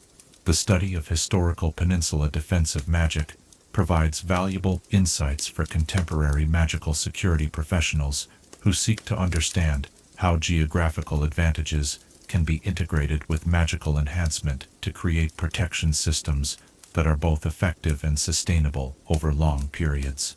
As the lighthouse beam sweeps across dark waters in its eternal vigilance, illuminating first the peaceful harbor where fishing boats rest safely at anchor, and then the open sea where unknown vessels might carry either friendly greetings or hostile intentions, we might consider how did the necessity of defending isolated but strategically valuable positions inspire magical communities to develop innovative techniques that turned apparent vulnerability into overwhelming strength, and what principles from their patient, methodical approach to protection might guide us in safeguarding the things we hold most precious in our own lives. Chapter 9. Maritime Magic and Peninsula Ports. The gentle lapping of harbor waves against weathered stone carries with it the whispered stories of countless magical voyages, each tide bringing tales from distant shores while carrying away the hopes and dreams of those who trust their fortunes to the endless sea. Tonight, we explore the bustling magical ports that flourished on peninsulas around the world, where the convergence of land and sea magic created ideal conditions for maritime commerce, and where the unique properties of peninsula geography transformed simple harbors into gateways between worlds, centers of learning, and crossroads where magical traditions from every corner of the earth met and mingled like currents in a vast magical ocean. Envision yourself walking along moonlit quays, where ships from a dozen magical nations rest at anchor, their masts swaying gently in the harbor breeze, while the soft glow of magical lights illuminates cargo holds filled with enchanted goods from every continent. Peninsula ports possessed advantages that made them naturally superior to harbors located on straight coastlines or island settlements, as the unique interaction between land and water magic created conditions that enhanced every aspect of maritime magical practice, from navigation and weather prediction to cargo preservation and ship construction. The magical properties that made peninsula ports so valuable began with their natural geography. The protected waters of peninsula harbors, sheltered from ocean storms by the surrounding land masses, provided safe havens where magical vessels could undergo maintenance and enhancement without being constantly buffeted by the unpredictable forces of the open sea. The calm water conditions allowed for precise magical work that would be impossible on storm-tossed vessels, making peninsula ports essential stops for any magical ship requiring complex enchantment or repair. The intersection of sea magic and land magic that occurred in peninsula port environments created unique opportunities for magical commerce. Goods that had been stored on land could be infused with maritime magic during loading, while cargo that had accumulated sea magic during long voyages could be stabilized and enhanced with land magic during unloading. This dual magical enhancement made peninsula ports the preferred destinations for merchants dealing in the most valuable and magically sensitive commodities.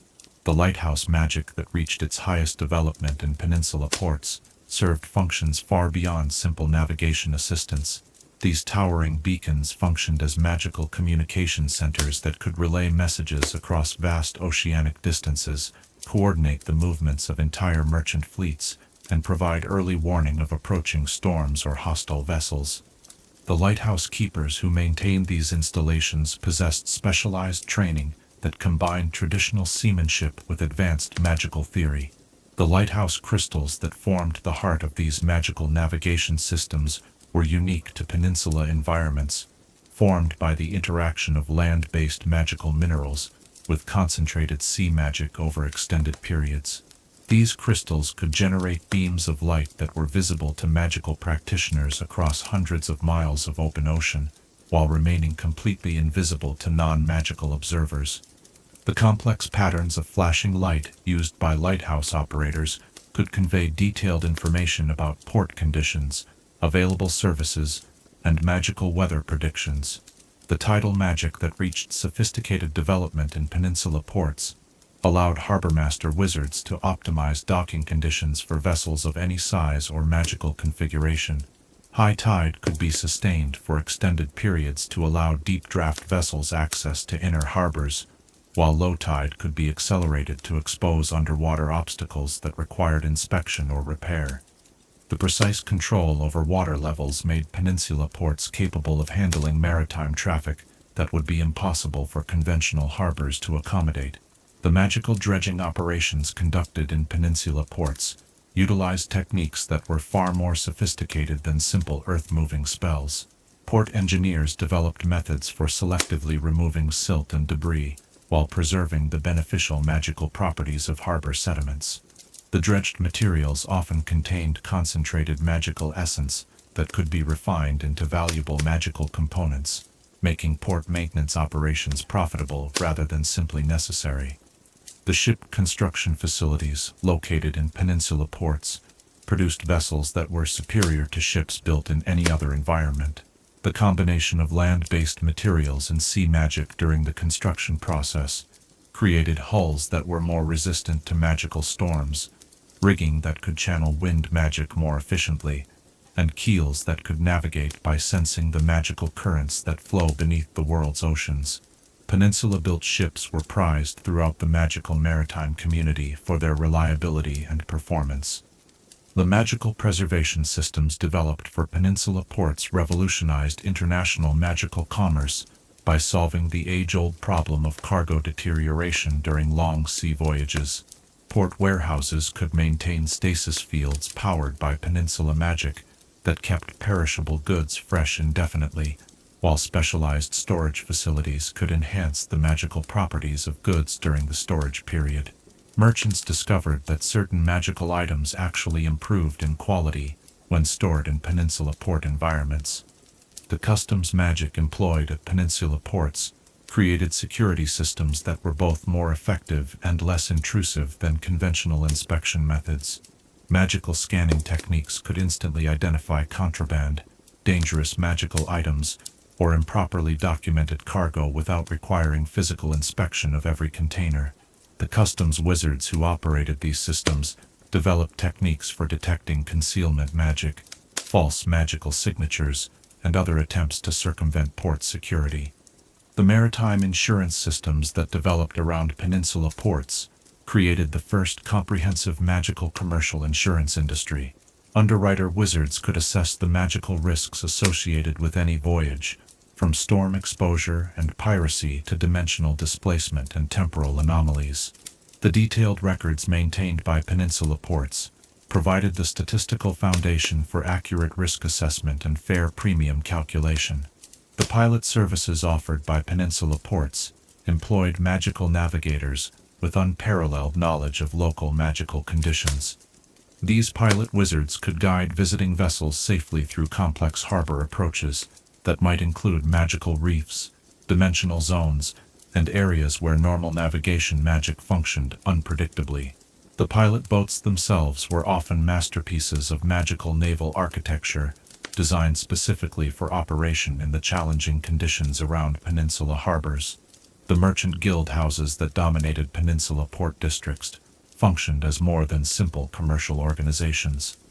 These guild halls served as centers for magical research, training facilities for maritime wizards, and repositories for the accumulated knowledge of centuries of magical maritime commerce.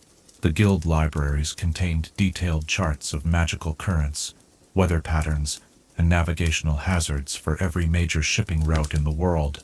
The exotic goods markets that flourished in Peninsula ports created opportunities for cultural exchange that influenced magical practice around the world. Spices from distant lands carried new magical properties that local practitioners learned to incorporate into their work, while magical techniques from foreign traditions found new applications when adapted to Peninsula environments. These markets became centers of innovation, where magical traditions from different cultures blended and evolved. The shipwright guilds of Peninsula ports developed magical techniques that were closely guarded trade secrets, passed down through generations of master craftsmen. The art of magical naval architecture reached its highest expression in these specialized workshops, where traditional woodworking skills combined with advanced magical theory to create vessels that were works of art as well as supremely functional ships. The maritime magical academies established in major peninsula ports provided training for the specialized skills required for magical seamanship. Students learned not just navigation and weather prediction, but also diplomatic protocols for dealing with foreign magical communities, emergency magical procedures for shipboard crises, and the complex magical law that governed international maritime commerce. The harbor defense systems of peninsula ports represented the most sophisticated applications of protective magic ever deployed in maritime environments. These defenses could distinguish between merchant vessels, naval ships, and potential threats with remarkable accuracy, providing appropriate responses that ranged from helpful navigation assistance to powerful deterrent measures. The seamless integration of defensive and commercial functions made peninsula ports both welcoming to legitimate traffic and formidable obstacles to hostile forces. The repair and refit facilities available in peninsula ports could restore damaged vessels to better than new condition through magical enhancement processes that were impossible to perform at sea. Damaged hulls could be reconstructed with improved magical properties, while worn rigging could be replaced with materials enhanced through peninsula magic. Many shipowners scheduled regular maintenance visits to peninsula ports specifically to take advantage of these enhancement services. The communication networks centered on peninsula ports created the first global magical communication system, allowing for coordination of commercial activities across entire oceans. Messages could be relayed from port to port with remarkable speed and reliability, enabling merchant organizations to respond quickly to changing market conditions and coordinate complex trading operations involving multiple ships and destinations. The diplomatic functions performed by peninsula ports made them essential elements in the international magical community. These neutral harbors provided venues where representatives of different magical governments could meet safely, where commercial disputes could be resolved through arbitration, and where international magical law could be developed and refined through practical application. Modern peninsula ports continue to serve as vital centers for magical maritime commerce, while adapting to contemporary challenges, including environmental protection, international security concerns, and the integration of traditional magical techniques with modern magical technology. The fundamental advantages provided by peninsula geography ensure that these ports will continue to play important roles in the global magical economy. As the harbor bells toll the midnight hour, and the last cargo lighter makes its way across moonlit waters toward ships waiting at anchor, their holds filled with treasures from distant shores and their crews dreaming of home ports still days away, we might reflect, how did the patient work of countless harbor masters, ship captains, and port wizards create the vast networks of trade and communication that connected magical communities across the world's oceans, and what lessons might their dedication to service and cooperation offer for building connections between different communities in our own time? Chapter 10. Tidal Magic and Lunar Influences. In the silvered silence of a moonlit shore, where ancient rhythms pulse through sand and stone, we pause to contemplate one of the most profound and mysterious aspects of peninsula magic, the eternal dance between moon and tide that creates patterns of power as predictable as clockwork, yet as infinite in their variations as the phases of celestial time itself. Tonight, we explore how the gravitational embrace between Earth and Moon transforms peninsula environments into living instruments that respond to lunar cycles, creating magical opportunities that exist nowhere else in the natural world, where patient practitioners can attune themselves to cosmic rhythms that have shaped magical practice since the dawn of wizarding civilization. Picture yourself standing barefoot on wet sand as the tide retreats under a full moon's gaze, feeling the very ground beneath you pulse with each withdrawal of the waters, sensing the magical energy that flows like an invisible river, following the moon's ancient call across endless miles of ocean.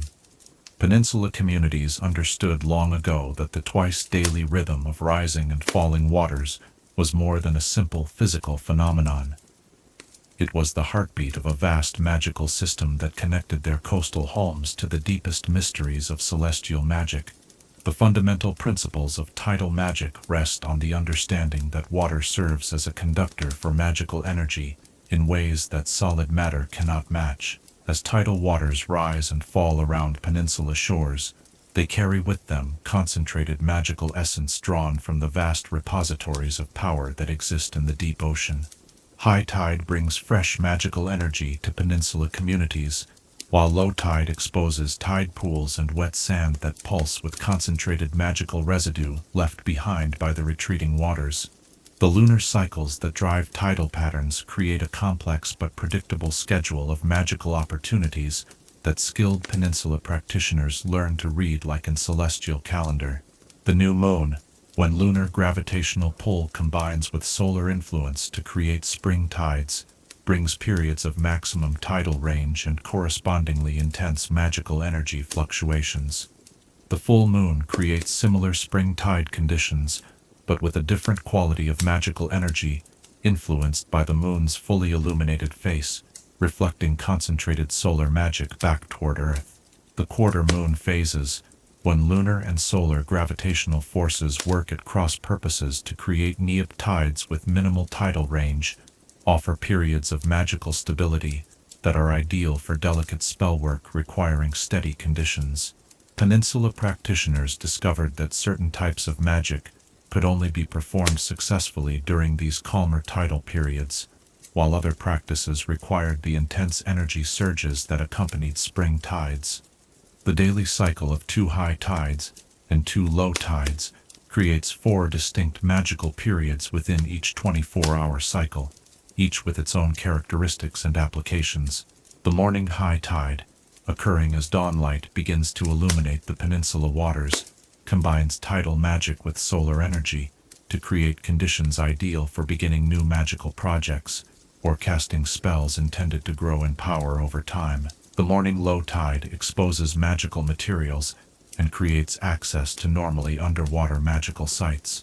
The evening high tide, often occurring near sunset, blends tidal magic with the transitional energies of twilight to create perfect conditions for divination, meditation, and magical practices that require connection to other realms or dimensions. The evening low tide reveals tide pools that have been charged with magical energy throughout the day, creating natural laboratories where magical experiments can be conducted under ideal conditions. The seasonal variations in tidal patterns add another layer of complexity to peninsula tidal magic. The spring and autumn equinoxes, when day and night are of equal length, create tidal conditions that reflect this cosmic balance, providing opportunities for magical workings focused on harmony and equilibrium. The summer and winter solstices, marking the longest and shortest days of the year, generate tidal patterns that can be used for magic related to growth and dormancy, expansion and contraction. The magnetic properties of tidal water, influenced by the moon's magnetic field, and charged with accumulated magical energy during its journey across ocean basins, make it a valuable component in many magical applications. Peninsula practitioners develop techniques for collecting and storing tidal water at specific lunar phases, creating libraries of liquid magical components that could be used throughout the lunar month for various magical purposes. The acoustic properties of tidal movement create another dimension of peninsula tidal magic that practitioners learn to interpret and utilize. The sound of incoming tide, as billions of gallons of water flow around and through peninsula coastlines, generates specific frequencies that can enhance certain types of spellwork. The gentle whisper of outgoing tide creates different acoustic conditions that support other magical applications. The temperature variations created by tidal cycling contribute to the magical properties of peninsula environments in subtle but important ways.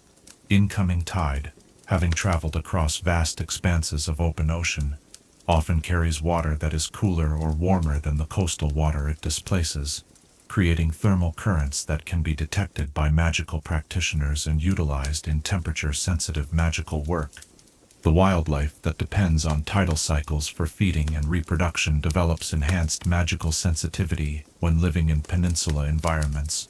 Shorebirds that time their activities to tidal schedules often exhibit remarkable abilities to predict weather changes and detect approaching magical disturbances. Peninsula practitioners learn to observe these tidal-dependent creatures as indicators of optimal timing for various magical activities. The plant life that thrives in peninsula tidal zones possesses unique magical properties that result from constant exposure to the ebb and flow of magically charged waters. Seaweeds and kelps that grow in tidal areas accumulate magical energy during high tide and concentrate it during low tide exposure, creating natural sources of magical materials that are more potent than similar plants growing in non-tidal environments. The geological formations created by tidal action over long periods of time serve as natural focus points for tidal magic. Sea caves carved by countless tide cycles become repositories for accumulated magical energy, while tidal pools formed in rocky peninsula shores create natural cauldrons where magical preparations can be enhanced by the constant influx and outflow of charged water. The timing of magical rituals to coincide with optimal tidal conditions requires sophisticated understanding of both astronomy and local geography. Peninsula practitioners developed detailed tidal calendars that accounted not only for lunar phases, but also for seasonal variations, local geographical features that affected tidal patterns, and weather conditions that could enhance or diminish tidal magical effects. The preservation magic that utilizes tidal cycling can maintain perishable materials in perfect condition for extended periods by exposing them to the regular influx of fresh magical energy that accompanies each high tide. This technique allowed peninsula communities to store food, magical ingredients, and other sensitive materials without the complex preservation spells required in non-tidal environments. The healing applications of tidal magic focus on the natural rhythms of renewal and restoration that mirror the constant cycle of tidal withdrawal and return.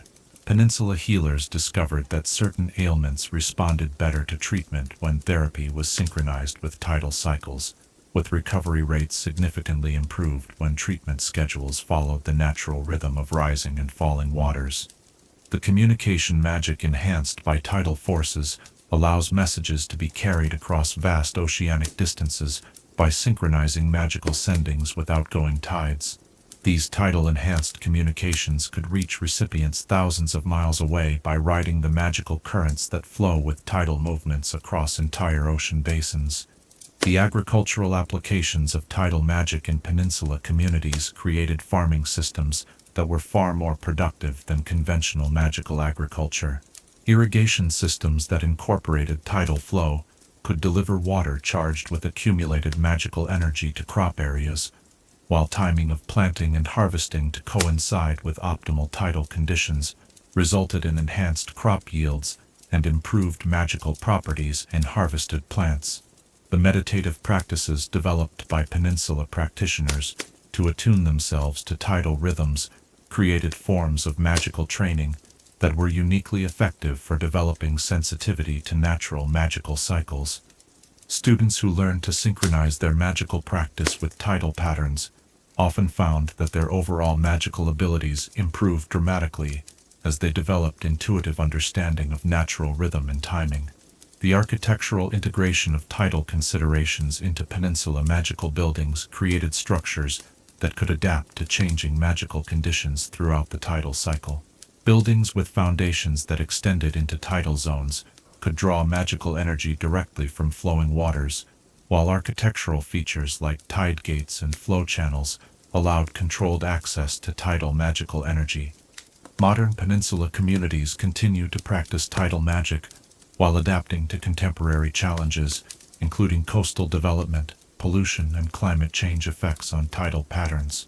The fundamental principles of working with natural tidal rhythms remain as relevant today as they were thousands of years ago, though modern practitioners must account for environmental factors that ancient tidal mages never had to consider. The scientific study of tidal magic has revealed connections between lunar cycles and magical energy that extend far beyond simple gravitational effects. Research conducted at Peninsula magical observatories suggests that the moon's influence on magical fields may involve quantum mechanical effects that are only beginning to be understood by modern magical theorists. As the moon traces its ancient path across star-filled skies, while far below the endless dance of tide and shore continues its eternal rhythm, we might wonder what deeper truths about the interconnectedness of all things might reveal themselves to those patient enough to attune our hearts to the cosmic rhythms that connect the smallest tide pool to the vast cycles that govern moon and earth, and how might learning to move in harmony with these greater rhythms transform our understanding of our place in the magnificent symphony of existence. Chapter 11. Modern Peninsula Magical Communities. Through the gentle glow of harbor lights reflecting on waters that have witnessed the transformation of ancient fishing villages into thriving centers of contemporary magical life, we explore how today's peninsula communities blend timeless wisdom with modern innovation, creating environments where traditional practices evolve to meet 21st century challenges while preserving the essential connection to elemental forces that has always defined peninsula magic. Tonight, we discover how these resilient communities navigate the complex currents of a rapidly changing world, maintaining their unique magical heritage while adapting to new realities that their ancestors could never have imagined. Imagine yourself walking through a peninsula village where solar panels glisten alongside traditional thatched roofs, where ancient stone circles stand surrounded by carefully tended gardens that incorporate both heirloom magical plants and newly developed varieties adapted to changing climate conditions. Modern peninsula magical communities represent living laboratories where innovation and tradition dance together like moonlight on moving water, creating synthesis that honors the past while embracing the possibilities of an uncertain but promising future. The environmental challenges facing contemporary peninsula communities require magical solutions that build upon traditional knowledge while incorporating modern understanding of ecological systems and climate science. Rising sea levels threaten coastal magical sites that have served their communities for centuries, demanding innovative protective magic that can preserve sacred spaces without disrupting the natural tidal cycles that remain essential to peninsula magical practice. Climate change has altered the seasonal patterns that guided traditional magical calendars for thousands of years.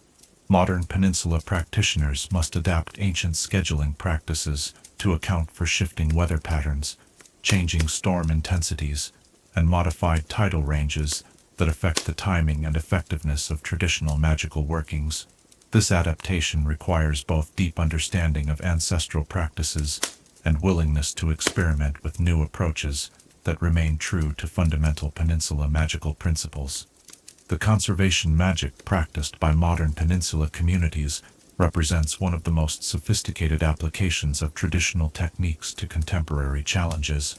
Ancient preservation spells have been adapted to protect endangered magical ecosystems, while traditional weatherworking has evolved into complex climate modification practices that can help stabilize local environmental conditions despite global climate disruption. Coastal erosion control through magical means has become an essential skill for contemporary peninsula practitioners. Traditional earth magic has been enhanced with modern understanding of geology and oceanography to create coastal protection systems that are both effective and environmentally sustainable. These magical sea walls and erosion barriers function by working with natural forces rather than simply opposing them, reflecting the peninsula magical principle of harmony with elemental energies. The sustainable energy practices developed by modern peninsula communities integrate traditional magical energy sources with contemporary renewable technology. Wind farms positioned on peninsula headlands incorporate magical enhancement that increases their efficiency while minimizing their environmental impact. Solar installations are designed to complement rather than interfere with traditional magical energy collection, creating hybrid systems that provide both mundane and magical power. The magical aquaculture projects that have developed in modern peninsula communities represent innovative approaches to food security that build upon ancient fishing magic while incorporating modern understanding of marine biology and sustainable resource management. Kelp farms enhanced with growth magic produce, both food and magical ingredients, while fish farming operations use traditional marine communication magic to create environments that support both productivity and animal welfare. The educational institutions that serve modern peninsula communities must balance traditional magical training with contemporary academic requirements. Peninsula magical schools have developed curricula that teach ancient techniques alongside modern applications, ensuring that young practitioners understand both the historical foundations of their magical heritage and the contemporary skills needed to address modern challenges. The tourism industry that has developed around peninsula magical communities creates both opportunities and challenges for preserving traditional ways of life. Cultural exchange programs allow visitors to experience authentic peninsula magic while providing economic support for community preservation efforts. However, these programs must be carefully managed to prevent the commercialization that could damage the very traditions they seek to showcase. The technological integration that characterizes modern peninsula communities demonstrates how magical practices can enhance rather than compete with technological solutions. Magical weather prediction systems provide more accurate forecasting than conventional meteorology, while communication magic enhanced with modern technology creates emergency response systems that can coordinate rescue efforts across vast areas of ocean. The international cooperation that connects modern peninsula communities around the world has created networks for sharing knowledge, resources, and cultural practices. Climate change affects peninsula communities globally, making international collaboration essential for developing effective adaptation strategies. These networks also facilitate the preservation of endangered magical traditions by connecting communities where specific practices are thriving with those where they are at risk of being lost. The economic diversification pursued by modern peninsula communities reflects their adaptation to changing global economic conditions. Traditional fishing and agriculture are supplemented by magical craft production, renewable energy generation, and specialized magical services that take advantage of peninsula communities' unique capabilities. These diverse economic activities help ensure community sustainability while maintaining connection to traditional peninsula lifestyles. The healthcare systems developed by modern peninsula communities integrate traditional magical healing with contemporary medicine to create comprehensive health services that are particularly effective for treating conditions related to maritime environments. Peninsula healers specialize in treating decompression injuries, saltwater exposure effects, and the unique health challenges faced by those who work extensively with water magic. The disaster preparedness protocols implemented by modern peninsula communities build upon traditional defensive magic while incorporating modern emergency management principles. Early warning systems enhanced with magical detection can provide more advance notice of approaching storms, while evacuation procedures utilize both conventional transportation and magical travel methods to ensure community safety during extreme weather events. The cultural preservation efforts undertaken by modern peninsula communities recognize that traditional knowledge represents irreplaceable wisdom that must be protected for future generations. Oral history projects record the memories of elder practitioners, while apprenticeship programs ensure that complex magical techniques continue to be passed down through direct instruction rather than written documentation alone.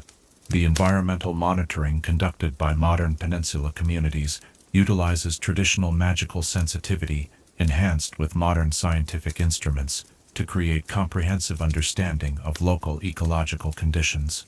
This monitoring helps communities make informed decisions about resource management while providing valuable data for regional and global environmental research. The artistic renaissance occurring in many modern peninsula communities reflects the creative energy that emerges when traditional cultural practices encounter contemporary artistic movements. Peninsula artists create works that express ancient magical themes through modern media, while traditional crafts are adapted to incorporate contemporary materials and techniques. The municipal governance systems that serve modern peninsula communities must balance local traditional authority with regional and national legal requirements. These hybrid governmental structures often incorporate traditional consensus-building practices into modern democratic processes, creating decision-making systems that reflect Peninsula communities' unique cultural values while meeting contemporary legal standards. The infrastructure development in modern Peninsula communities requires innovative approaches that preserve essential magical properties while providing modern conveniences. Road construction must account for underground magical energy flows, while utility installation must avoid interference with traditional magical sites.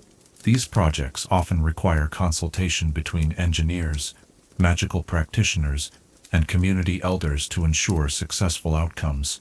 The youth retention programs implemented by many Peninsula communities address the challenge of young people leaving for educational and career opportunities in larger cities. These programs create local opportunities for advanced education and career development while emphasizing the value and relevance of traditional Peninsula magical knowledge in addressing contemporary challenges. The research partnerships between Peninsula communities and academic institutions create opportunities for documenting and studying traditional magical practices while providing communities with access to modern research resources. These collaborations often result in new applications for traditional techniques and better understanding of the scientific principles underlying traditional magical practices.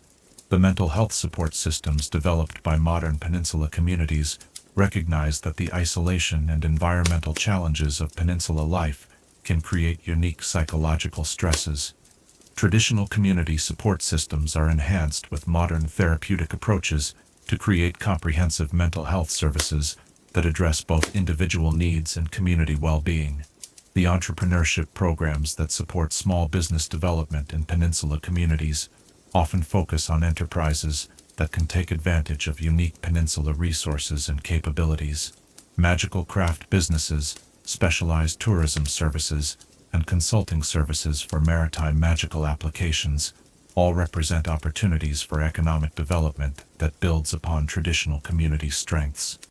As the lights of a modern Peninsula village reflect in waters that carry both the ancient rhythms of tide and moon and the contemporary challenges of a rapidly changing world, we might reflect, how do these resilient communities demonstrate that honoring tradition and embracing innovation are not opposing forces but complementary aspects of wisdom, and what inspiration might their patient adaptation offer for navigating the changes and challenges that await us all in an uncertain but hopeful future? Chapter 12. The Future of Peninsula Magic. As dawn breaks over waters that shimmer with possibilities yet unimagined, painting the sky in shades of hope and wonder that herald a new day for magical communities around the world, we turn our gaze toward tomorrow and contemplate the extraordinary future that awaits Peninsula magic in an age of unprecedented change and infinite potential. Tonight, in these final moments of our journey together, we explore how the timeless wisdom of Peninsula magical traditions will guide practitioners through the uncharted waters of coming centuries, where ancient knowledge merges with revolutionary discoveries to create magical practices that our ancestors could barely have dreamed of, yet which remain rooted in the eternal rhythms that have always defined the dance between land and sea. Picture yourself standing on a headland at the edge of tomorrow, feeling the familiar pulse of Peninsula magic beneath your feet, while watching the horizon, where new possibilities emerge, like distant islands materializing from morning mist. The future of Peninsula magic rests not in abandoning the wisdom of the past, but in understanding how that wisdom can be applied to challenges and opportunities that are only now beginning to reveal themselves to the magical world. Climate change, perhaps the greatest challenge facing Peninsula communities in the coming century, also presents unprecedented opportunities for the evolution of Peninsula magical practice. As sea levels rise and coastal geography transforms, new peninsulas will emerge while others are reshaped by the relentless forces of wind and wave. These newly formed peninsula environments will create virgin magical territories where practitioners can study the fundamental processes of peninsula magic formation without the accumulated influences of centuries of human magical activity.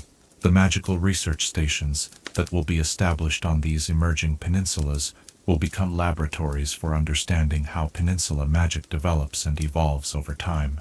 Scientists and magical practitioners working together will document the gradual accumulation of magical energy in newly formed peninsula environments, providing insights that could revolutionize our understanding of how geographical features acquire and maintain their magical properties. The adaptation magic that peninsula communities are already developing in response to changing environmental conditions will continue to evolve into sophisticated techniques for environmental modification and restoration. Future peninsula practitioners may be able to actively participate in shaping the geography of their coastlines, using advanced applications of traditional earth and water magic to create optimal conditions for peninsula magical practice. The technological integration that characterizes modern peninsula communities will accelerate as magical theory and scientific understanding continue to converge.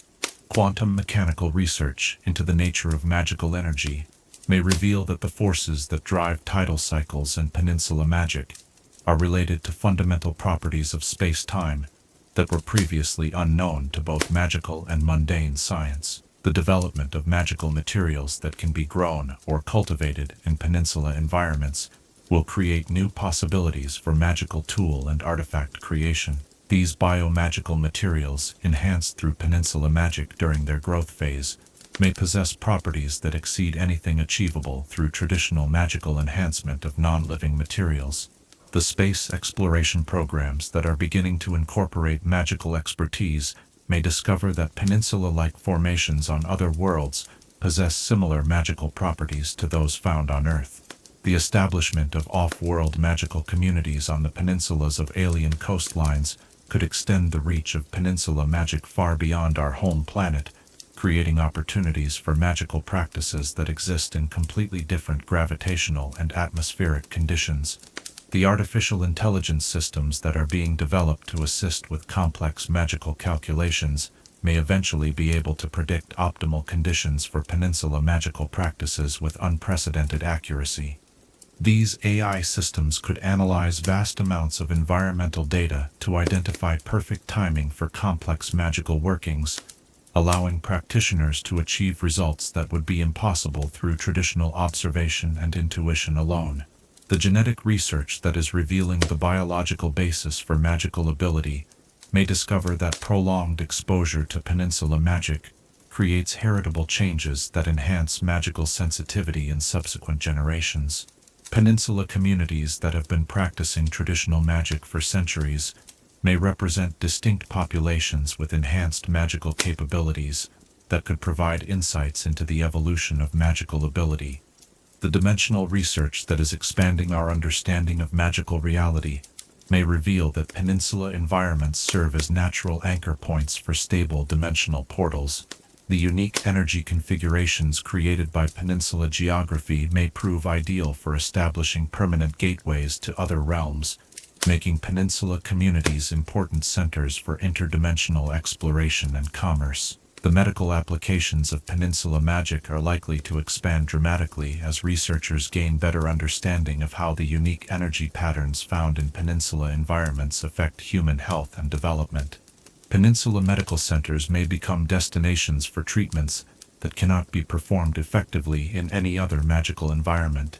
The agricultural innovations that will emerge from peninsula magical research may solve global food security challenges by creating crops that can thrive in marginal coastal environments, while providing enhanced nutrition and magical properties. Peninsula-grown food may become essential for maintaining the health of magical practitioners who perform demanding types of magic. The communication technologies that will evolve from traditional peninsula magic may create instantaneous global networks that surpass anything achievable through conventional technology. The natural communication enhancement provided by peninsula environments may serve as the foundation for magical internet systems that connect practitioners around the world in real time. The energy production capabilities of future peninsula communities may make them major contributors to global energy security. Advanced techniques for harvesting tidal energy, wind energy, and magical energy simultaneously could make peninsula communities net energy exporters while maintaining their traditional lifestyles and magical practices. The educational institutions that develop in peninsula communities will become centers of excellence for training the magical practitioners of the future. These schools will combine traditional peninsula magical knowledge with cutting-edge magical theory to produce graduates who possess both deep understanding of fundamental magical principles and the skills needed to address the challenges of an increasingly complex magical world. The artistic movements that will emerge from peninsula communities may create entirely new forms of magical art that incorporate technological elements while remaining rooted in traditional aesthetic principles. These new art forms may serve not just as creative expression, but as practical magical tools for complex environmental management and community coordination. The diplomatic roles that peninsula communities may play in future international relations could make them important mediators in conflicts between different magical cultures. The traditional peninsula values of balance, adaptation, and harmony with natural forces may provide essential perspectives for resolving disputes in an increasingly interconnected magical world. The conservation efforts led by peninsula communities will likely expand into planetary-scale environmental management projects that utilize advanced applications of traditional peninsula magic. These global conservation initiatives may be essential for maintaining the environmental conditions necessary for magical practice as the world continues to change. The scientific discoveries that emerge from peninsula magical research may fundamentally alter our understanding of reality itself. The intersection of ancient magical wisdom with modern scientific method could reveal new laws of physics that apply to magical phenomena, opening possibilities for applications that transcend the traditional boundaries between magic and science. The cultural preservation projects that peninsula communities will undertake may serve as models for maintaining traditional knowledge in a rapidly changing world. The techniques developed for preserving and transmitting peninsula magical traditions could be applied to safeguarding other forms of traditional knowledge that are threatened by modernization. The exploration missions that venture into previously unknown regions of the world's oceans may discover new peninsula formations with magical properties that differ significantly from those found in well-studied areas. These discoveries could expand our understanding of how different environmental conditions affect the development and expression of peninsula magic. The youth who grow up in future peninsula communities will possess magical abilities and perspectives that surpass those of any previous generation. Raised with access to both traditional wisdom and advanced magical education, these future practitioners will be capable of achievements that will amaze even today's most accomplished peninsula magicians. The legacy projects that today's peninsula communities are beginning to establish will ensure that the wisdom accumulated over thousands of years of peninsula magical practice remains available to guide future generations. These knowledge preservation initiatives may prove essential for maintaining magical traditions through whatever challenges and changes the future may bring. As the new day's sun climbs higher over waters that reflect both the wisdom of the past and the promise of tomorrow, illuminating a world where ancient magic and future possibilities dance together in eternal harmony, we might wonder, what extraordinary achievements await those who will carry forward the patient wisdom of peninsula magic, new to uncharted territories of knowledge and possibility, and how might their journeys of discovery honor the timeless principles of balance, adaptation, and reverence for the natural world that have always guided those who choose to make their homes where land reaches into the eternal embrace of the sea.